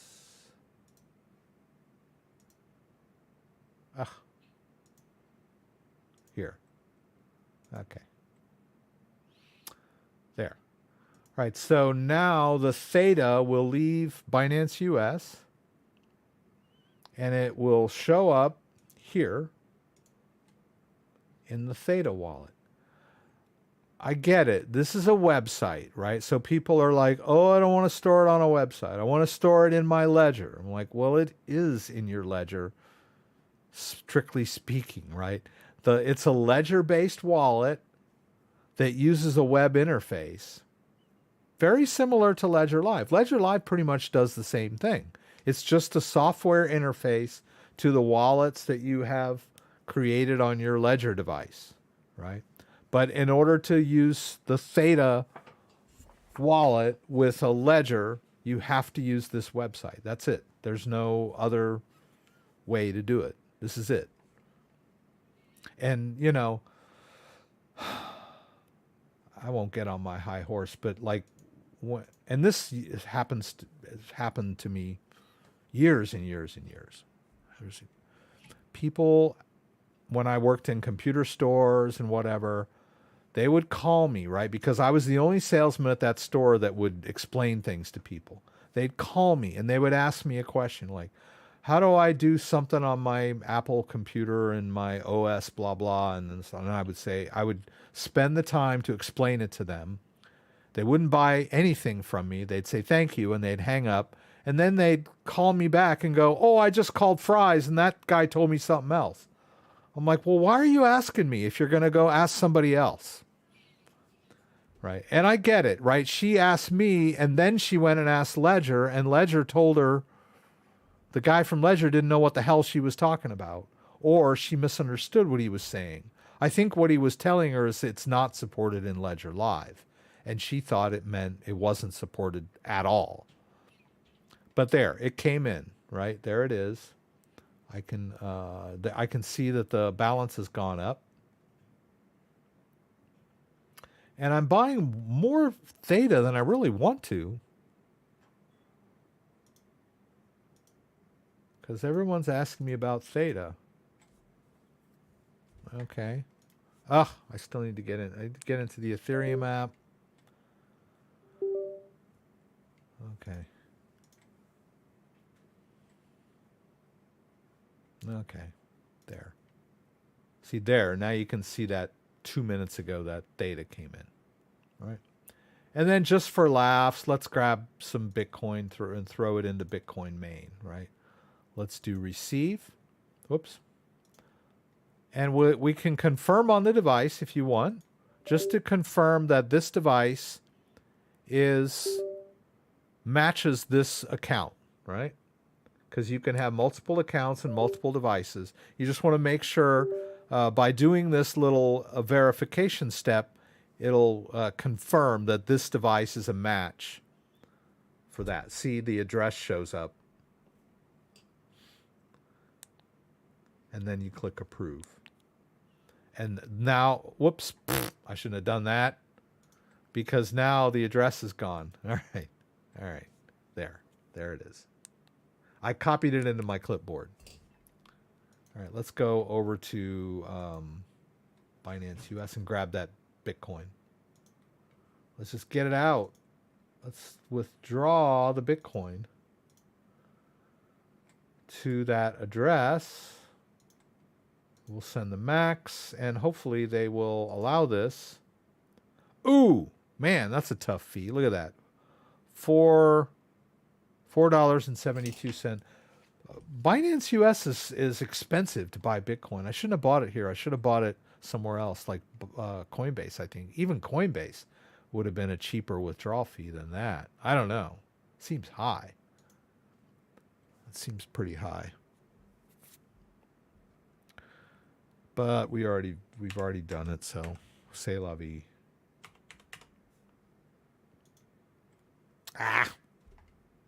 Okay, what did I do? Let's try this again. Oh, I see. I was using the wrong code. I was looking at the wrong code on my Google Authenticator.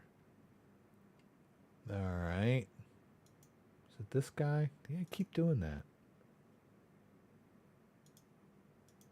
Okay, here. Okay, there's the Bitcoin address. We confirm that, and off it goes. So, bought some crypto, made some transfers to our own wallet. Now let's go to Pancake Swap, right? Because Birds, Bees, and Trees is asking about Pancake Swap.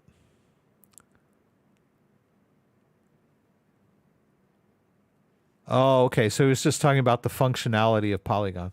I know it's kind of weird, because Polygon and Avalanche all run on EVM, or the Ethereum virtual machine. So they're sort of like running on Ethereum, but not running on Ethereum. I know it's kind of weird. They use the same address format. So I'm not a programmer. I mean, I've programmed, but I don't quite understand like how Polygon, where Polygon, where Ethereum ends and Polygon begins, because they use the same address structure, same address format, the same. You can throw it in the same wallet, and you just switch networks, and you see different balances. So I don't know. Oh, it's always 0.0002 on Binance. Thanks, Dan. Okay, that makes sense.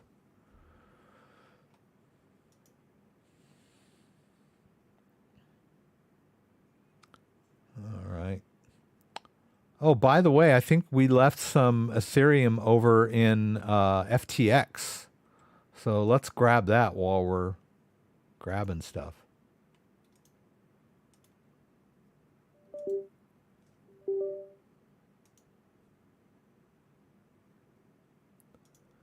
Yeah, and it was weird. I bought $50 worth of Ethereum like 2 or 3 weeks ago, and now it's worth 69.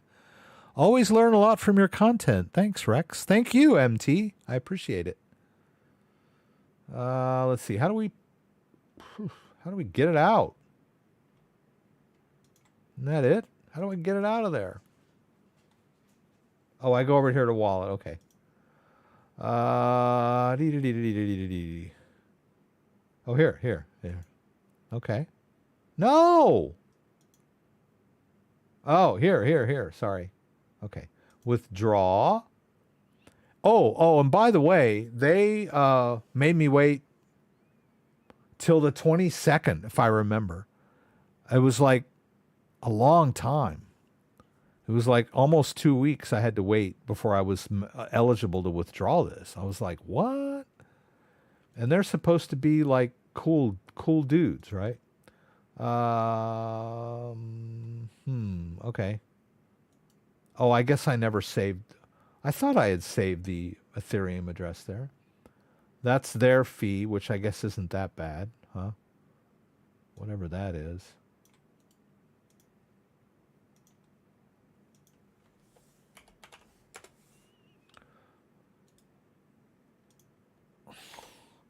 $0.84. Okay. 84 cents out of 69. Okay. They didn't ask me for my two-factor at all. All right. Now the balance is 0.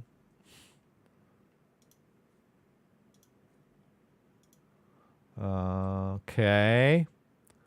Let's check that. What was the one we were doing? Oh, yeah, this one. Oh, no, we saw this come in, right? The Polygon arrived. Whoops. The Bitcoin, not yet.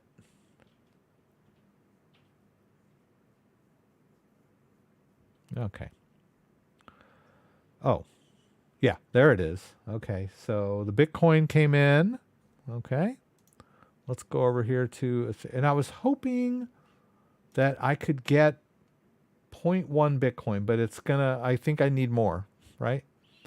We're almost at 0.1 Bitcoin in the ledger. Just keep at it.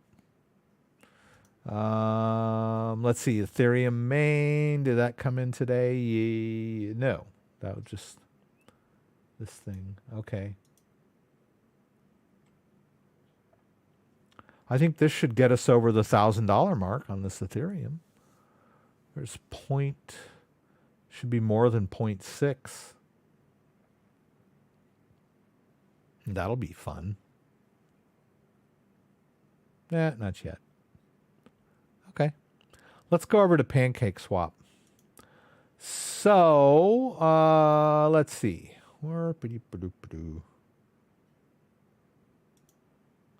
So I got, all right, now here, it wants me to switch my, this is a Binance Smart Chain based DEX. So it's asking me to switch my MetaMask over to Binance Smart Chain. So I'll say yes, right? It's connected to the wrong wallet. I don't want to use this wallet. I have several accounts within my MetaMask, right? And I want this one, CryptoDad main, that ends in C864. So I'll click switch to that, right? And then you can see the address up there, and you can see the balance, right? Oh, by the way, we've got, since we've got this wallet, let's copy the address. Let's go back over here to Binance US. There's a little bit of BNB in here that I guess I got from, I don't know, like as a reward for something. Let's withdraw it. Now, the default is BEP2, right? I don't want to use BEP2 because I want to move it into my Binance Smart Chain wallet, right? We're over on MetaMask, and we're using the Binance Smart Chain mainnet, and this is BNB, but it's Binance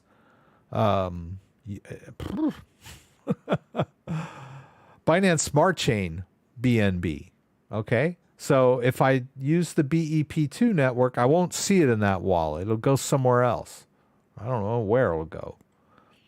So, but let's paste in that address. See, it's not a valid BEP2 address. It wouldn't have let me do it anyway, right? So we need to switch over to Binance Smart Chain. I think those are the only two options, right, for Binance Coin.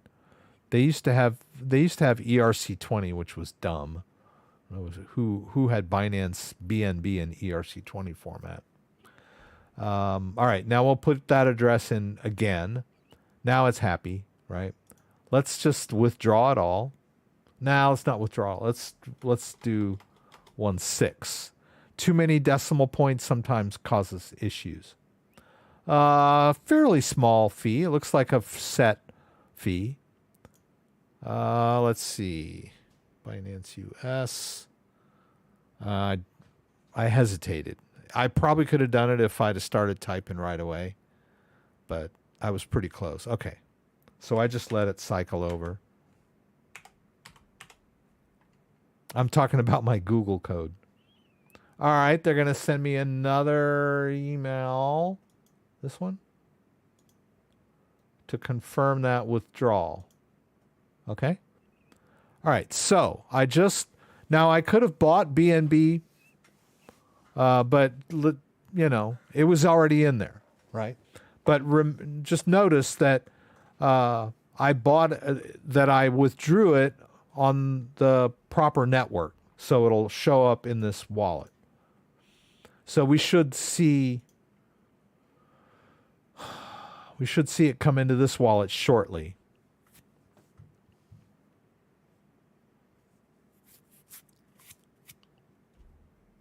Usually BNB transfers from Binance US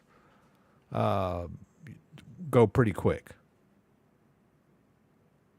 Oh, Dan's telling me I should leave it in Binance US. He's right. You should always leave a little bit of BNB in your Binance account for trading fees. It's cheaper. That's good advice. Yeah, I left a little bit, but not that much. I just left 29 cents in there. So at some point, I should buy some more BNB. I think I get BNB from referrals, I think. Something like that. All right. So, but it says it's gone, right? Well, it's in transit. Pending withdrawal. Okay.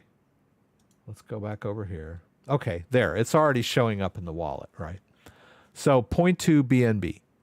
Now, notice we also have some UST here. Now, this is Binance Smart Chain based UST. Oh, that's weird. It's probably worthless now, right? That's a bummer. Okay, so yeah, I was thinking it was like Tether, but I don't think it is. Yeah, that's Terra. It's basically worthless now. Okay, so let's go to Pancake Swap. Or did we? Oh, we pulled it up over here. Okay. So now that 0.21 is there. So this is a Binance Smart Chain based site. Birds, Bees, and Trees was asking me, he said, okay, well, I managed to figure out that I had my, I was able to figure out that I had my cake and I got it out, apparently. I think that's what he told me.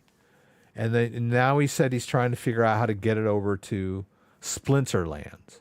He wants to go over to this Splinterlands and like deposit his BNB over here.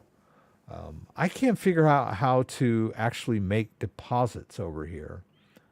I did connect my wallet, but I can't figure out. Oh, I think here, like pay with Binance US dollar.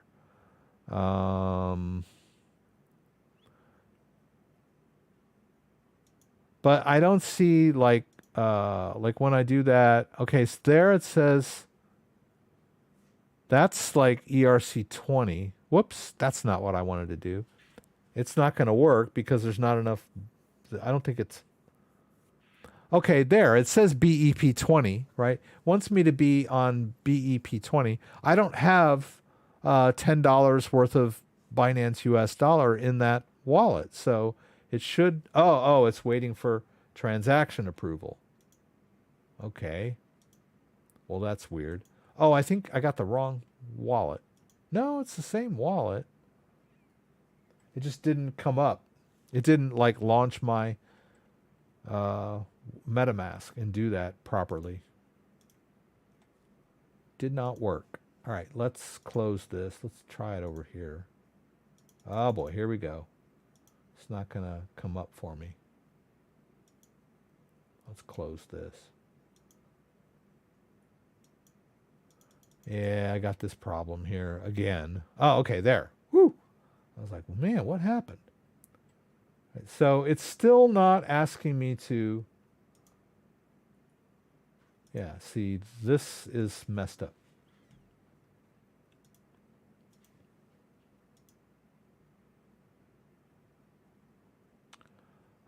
Link external wallet. Okay. Okay. Binance Smart Chain. Oh, find my address. Non-exchanges.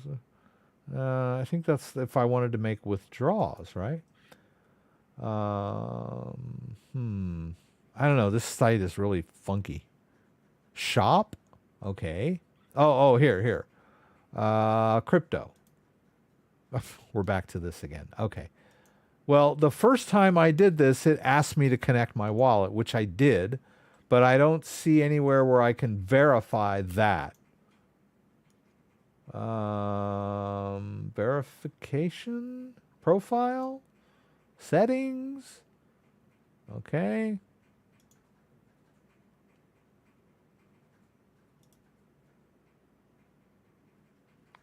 Profile? Is that what we did? No, we just did that. Let's try settings, right? Okay, that's not it. So, yeah. Oh, let's log out. See if that works. Okay. Let's try log in. All right. It wants me to log in. I'm going to say I want to do it with a wallet. Okay. MetaMask. Okay. And now it's like not connecting to MetaMask. It worked for me the first time I did this. I don't know what happened. Yeah. Okay. Okay, let's try again. MetaMask. Okay, there. Oh, it came up. All right, so I sign it. Okay. Oh. Okay, fine, whatever. Pardon me. So, supposedly the wallet is connected. Now, let's go over here and buy some Binance US dollar tokens with our BNB, right? Binance US dollar. All right. Well, if we max it out, we don't want to max it out. Oh, that's 57. Okay, so let's do 0.1. Whoops.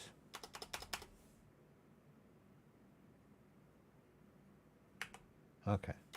0.1. 28. It's only going to cost me 10, right? So that should work. Let's hit swap. I don't need to confirm on my ledger because this is a standalone MetaMask wallet. It's just a swap, right? It tells me exactly what it's doing. I'm not giving it access to the entire wallet. I'm just making a swap in a smart contract. All right, now I should have a Binance US dollar. Okay, so I have $28 in Binance US dollars. All right, now if I go over here, this is the spell book. Okay, the spell book is $10. And if I want to pay with crypto in Binance US dollars and hit buy, it should... Okay, but it has the Ethereum icon, which I still don't get that. All right, tells me I should be on a BEP20. All right, must use a web-enabled Binance Smart Chain wallet with BEP20 tokens. Click here for instructions. You must have enough BNB tokens in the wallet from which you will be making payment to cover the required gas fees. The first time you make a payment with the specified BEP20 token, you will be asked to submit a transaction to approve payments using that token in Splinterland. This transaction will also require gas. Okay. Okay, there, boom, comes up. Yes. I'm trying not to let it empty out the wallet. So, yes, I'm going to give it that. And it's only going to cost me 10 cents worth of BNB to confirm the use of Binance US dollar. That should be the first thing. So after it does that, it should pop up again and ask me to complete the transaction for 10 Binance US dollars. So let's wait for the MetaMask to confirm. Okay, boom, there it is. All right, now it's asking me to spend the Binance US dollars, right? Small amount of gas. Contract interaction. Yeah, whatever.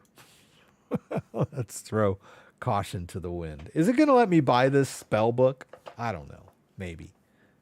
So if you had all of this, they had like all these different cryptos in there, but it's telling you they all have to be in BEP20 format. I think I just did it. Transaction confirmed on the blockchain. In most cases, this should not take more than 20 minutes. Okay. Okay. Oh, is that what it is? The progress bar, right? Okay. All right. So we talked about conversions. I think Scott had asked me a while back about, playing around on Pancake Swap. So you saw me fund my Pancake Swap wallet with BNB from Binance US, right? So if you want to play around with Cake, you can't buy it directly on Binance US, but you can buy BNB on Binance US and fund your wallet. Right? And now from here, if I want to buy Cake, I can buy Cake using my BNB tokens, right? So if you were to okay, I want to buy $100 worth of Cake, then buy like $100 worth of BNB on Binance US, withdraw it on the Binance Smart Chain network into your MetaMask wallet that's configured for Binance Smart Chain. And you should be able to trade for it on Binance US, or I'm sorry, on Pancake Swap. My video for Binance, the video that I did on Pancake Swap, is still valid, pretty much. It's pretty much the interface may have changed slightly, but it's pretty much the same process. So that's a good guide. Oh, by the way, I wanted to point something out to you guys, which is a milestone coming up. If we look at my content and go by views, I have a video that I did in 2019 called How to Recover Your Google Authenticator Codes When You Lose Your Phone. And it has 868,000 views. And I'm assuming that in maybe a few months, I'll have 1 million views on that one video. That'll be a milestone. YouTube let me know when my channel had a total of 1 million views. Now I'm not sure what my total number of views for the entire channel is, but it's up there, a couple million, maybe 3 or 4 million total views. But maybe more because this one video has contributed quite a lot of views. And if you'll notice too, that all of these Google Authenticator videos that I did are like in the top 10. And I do mostly crypto videos.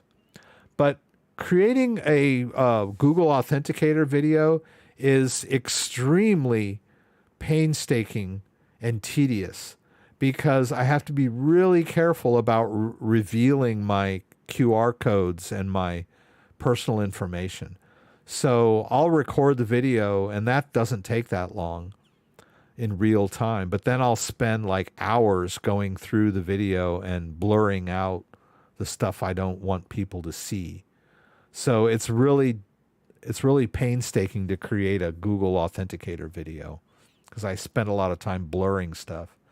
Just kind of a hassle. But when I did that video back in 2019, I was pretty sure it was going to be my #1 video. I just had a feeling because I had these other videos on how to set up Google, how to transfer Google to a new phone, all this stuff. And everybody in all the videos kept asking me, what happens if I lose my phone?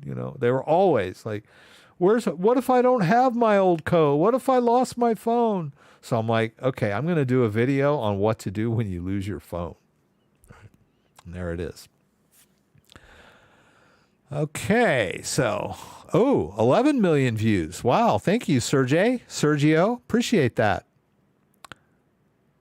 Almost 900,000 views with less than 11,000 likes. I know, that's life. Right.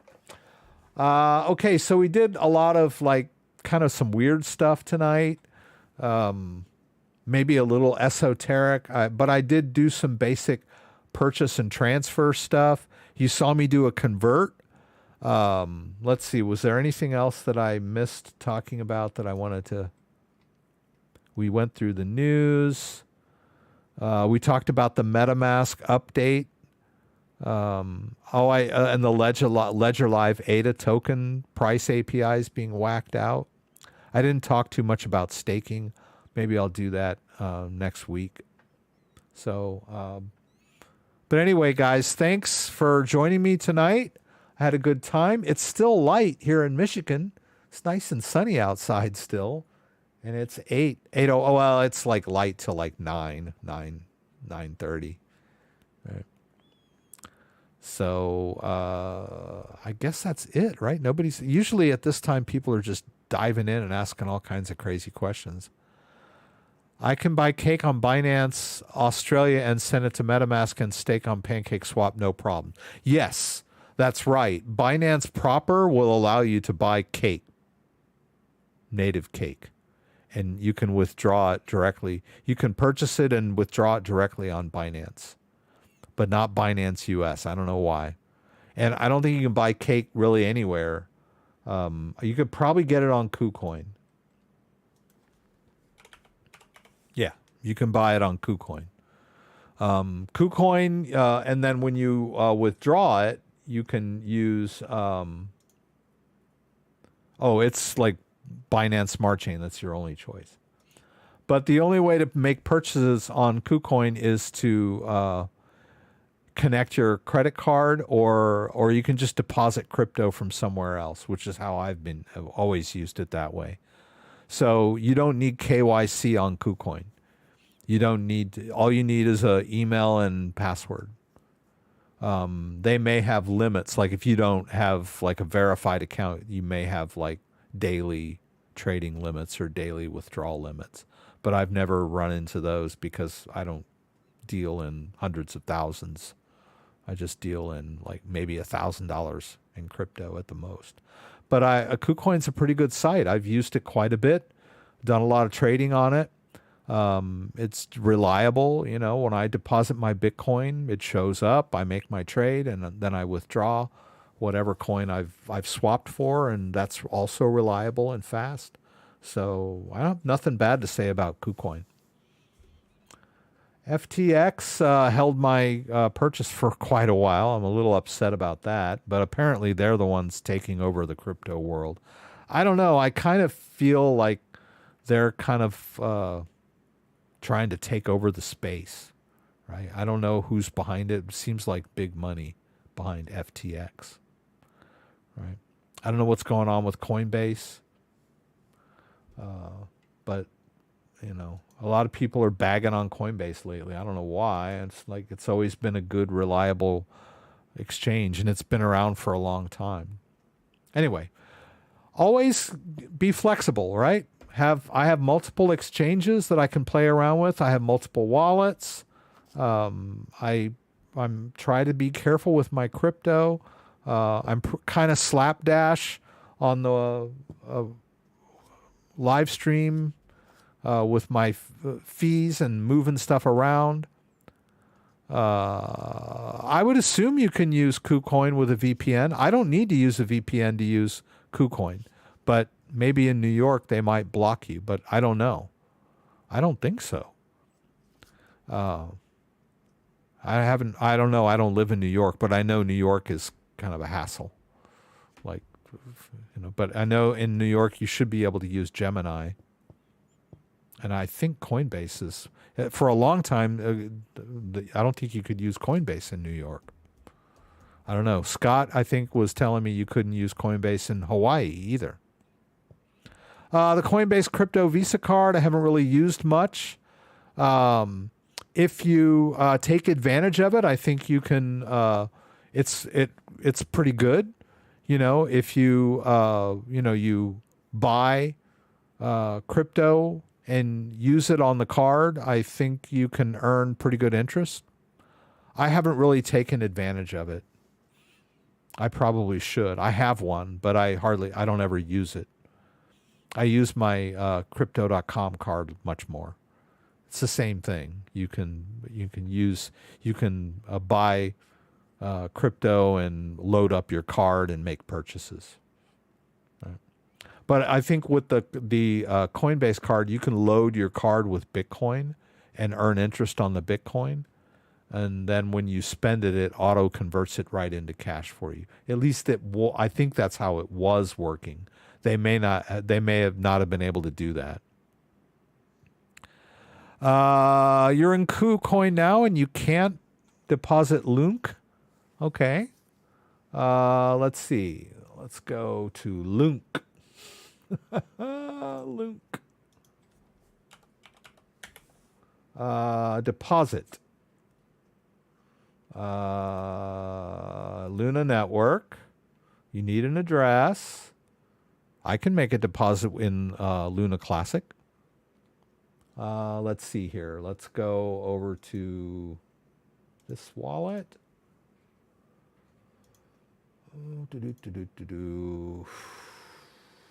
Terra Station wallet. I don't even know if I have any Luna Classic in here or not. Yeah, they got 13. Okay.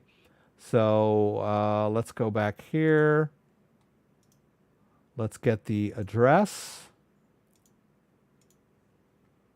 Let's do a send to the address. Let's just send 10.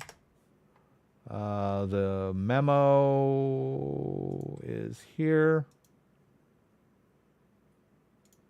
Ah, damn it. Okay, I'm going to have to move it over here.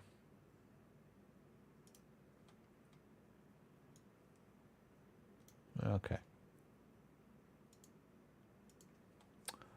Okay, where were we? All right, so send. Oops, that's the memo.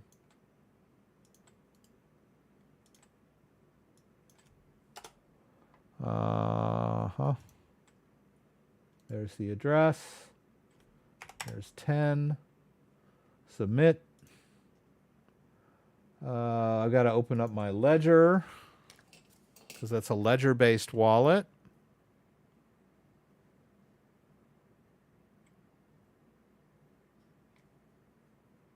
Ugh, whoops. Ugh.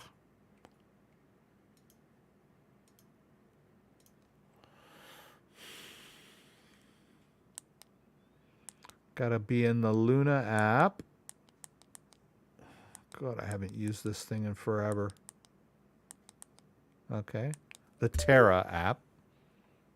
All right, let's try again. Got all that information. Let's hit submit. All right, view transaction.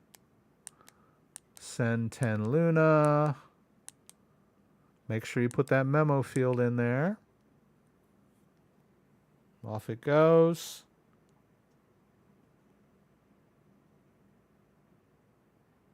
Confirm. Okay, go back over here. Good heavens, where were we? Oh, I moved it.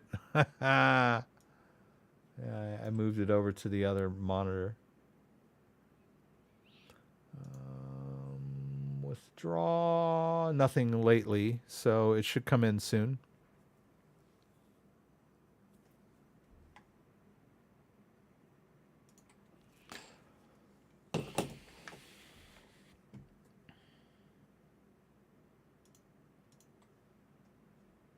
FTX sucks.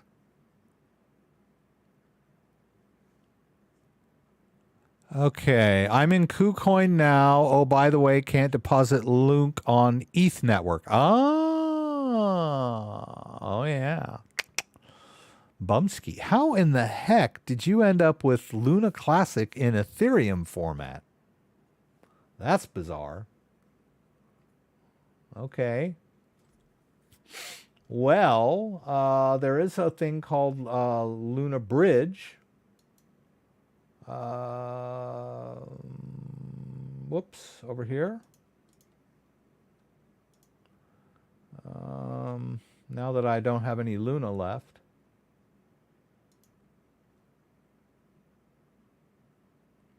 Actually, let me see if I can do this. I don't know if it's going to work or not.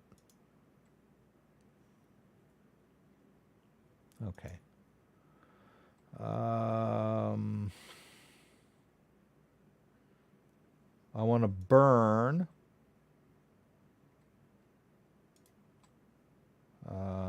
Yeah. Okay. I don't want to do an instant burn. This might burn it all. Oh, I need my ledger connected. Still in Terra app. Let's burn this crap. Okay.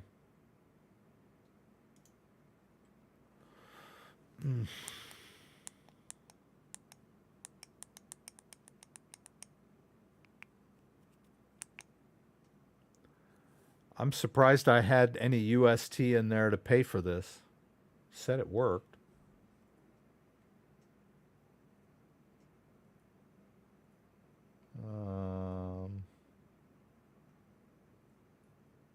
Okay.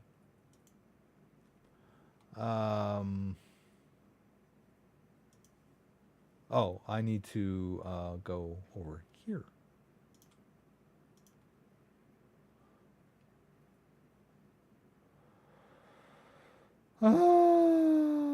Okay.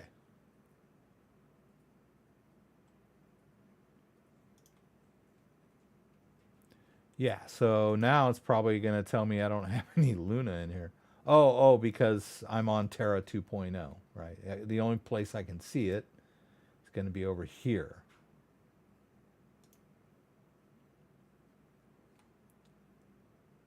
Yeah, see, there it is, Classic. Although I don't think I can use Classic here. That's the problem. All right, let me turn this off. Ugh. Someone told me that they managed to switch it from Terra to Classic, but I can't seem to do it on this.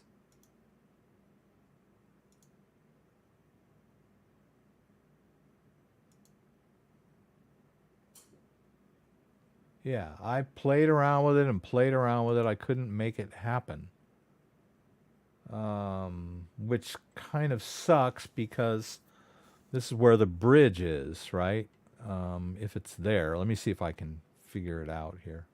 Well, let's just look for it, right? Terra Bridge. Okay, there it is. Why? Okay. Which this is dumb too. All right, we'll just choose MetaMask for now. Oh, they want me to go back to Ethereum. Okay.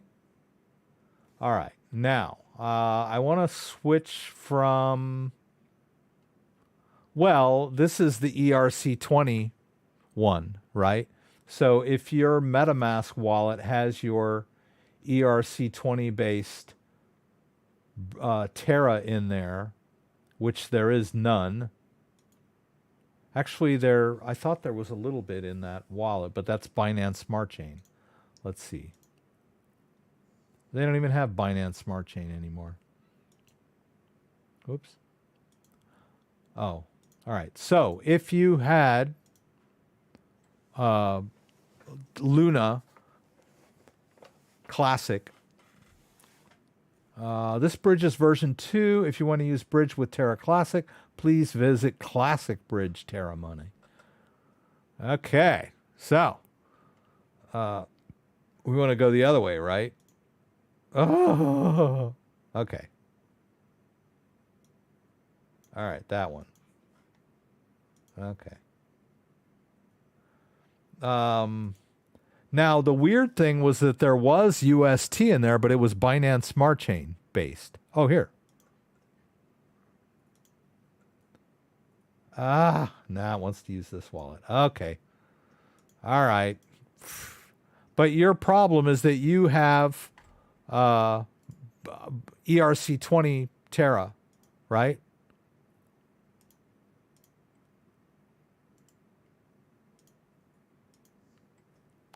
Right, so there's the disconnect your Terra Station dashboard wallet, then connect it to not your Ledger, but Terra wallet because your extension is connected to Ledger. Seen a Ledger video on this. I don't have any ERC20 based Luna Classic to make this conversion. I could do it the other way around, though. I should be able to.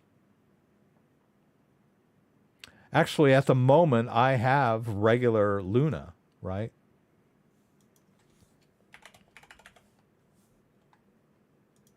I mean, I could do the other way.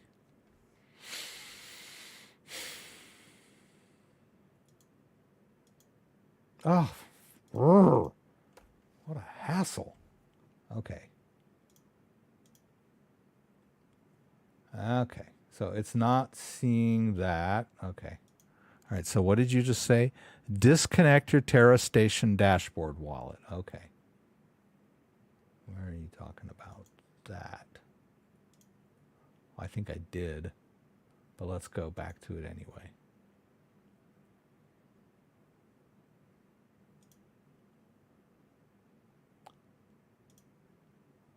Okay.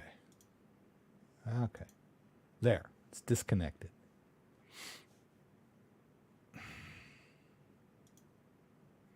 And this Terra bridge want my...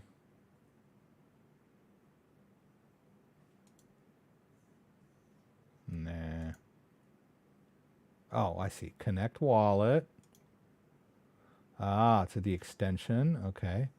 Unsupported network. Your extension is connected to Columbus 5. Please, or use Classic Bridge. Did I use Classic? Oh, I am Classic, right. Sorry.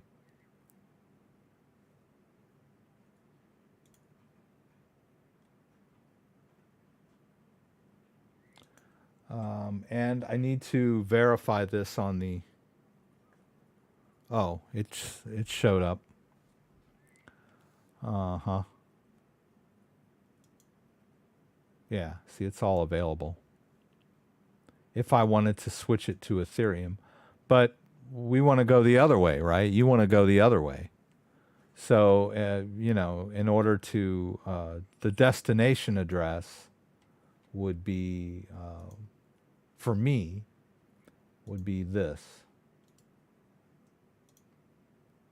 If I wanted to do something crazy like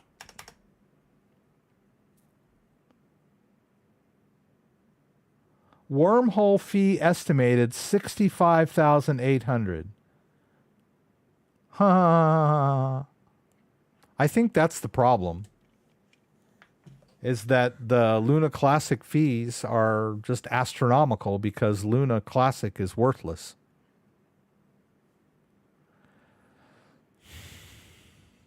Yeah. I only had 100 Luna Classic at the I've only got 1800 Luna Classic, which is basically like less than a penny worth of Luna.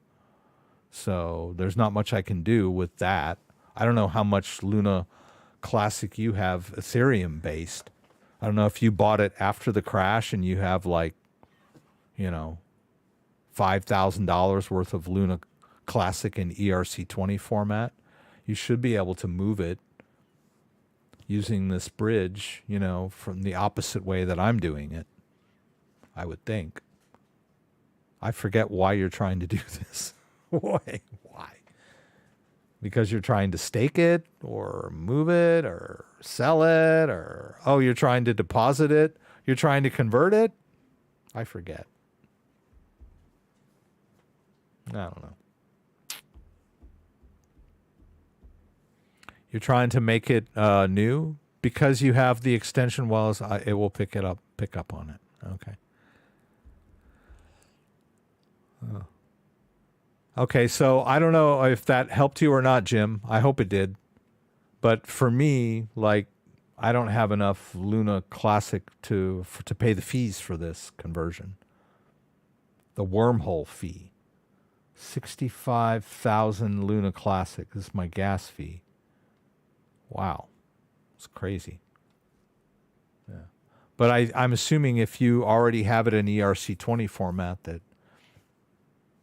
you might be able to do this conversion if that's what you're after. Yeah. Do it this way. Yeah, you want to do it this way, right? From Ethereum to Terra Classic so that you can deposit it on KuCoin so that you can convert it to regular. I think that's what you're trying to do. Yeah. Best of luck, Jim. I hope it works out. Yeah, you can. That's right. I think I mentioned this to you, Jim, when in the email, but you can do this in the extension. You can go up here and switch back to Luna, the new Luna, right? But I don't think you can convert it in this wallet.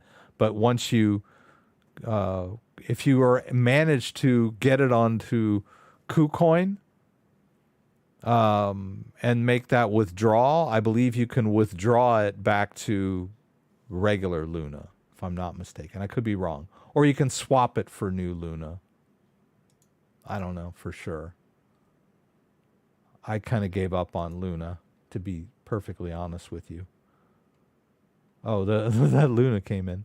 So if I wanted to trade it, would I, let's see.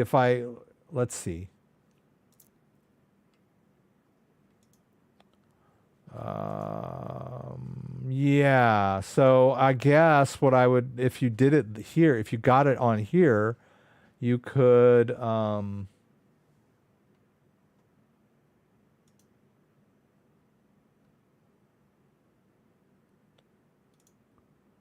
transfer. I don't know if it'll let me transfer it, to be honest with you, because it's such a small amount, but it might. Okay. And then now over here, I might be able to trade it. Let's see. If they have Luna, which they do, but only for US Tether. So you would first have to trade your Luna C for US Tether or US dollar coin. And then you could swap it for real Luna if that's what you're after. I would probably just swap it into US Tether and be done with it. I don't know. But then after if you did that, if you swapped it to US Tether, which I'm not going to do because we're running late, then you could swap it back to Luna, new Luna, and withdraw it to a new Luna wallet if that's your goal. Why do we get into Terra? There's no money to make there, or just do it for fun. I'm only doing it because Jim is asking me about it. Personally, I gave up on Luna a long time ago. I don't, it's worthless as far as I'm concerned. So trading, but there's people in there trading it, buying 5 million Terra Classic and hoping it goes up 20% and then they can cash out the next day. But it's a worthless token. It's the project is dead end. It's not doing anything. So, I mean, just going in there and trading Luna is just like, you might as well. I prefer to go to a casino and have more fun, have a few drinks and with the flashing lights and, other people, and enjoy myself gambling my money rather than trading a worthless token. But I don't know. A lot of people bought a bunch of it when it was really low, right? And it does fluctuate up and down. So there are some people in there still playing around with it. What can I say? But yeah. Yeah. I hope this helped, Jim. Anyway, I got to go, guys. It's late. Doggone it. Don't forget, I do this every week. Join me again for the live stream from Michigan, where you can throw out questions, and I'll do my best to get them answered. Hope to see you there. 6 p.m. Eastern Standard Time. If you like this video, give me a thumbs up. If you'd like to subscribe to my channel, I would appreciate it. When you subscribe, there's a little bell that you can click that will allow you to be alerted whenever I post new content. Once again, thanks for joining me, and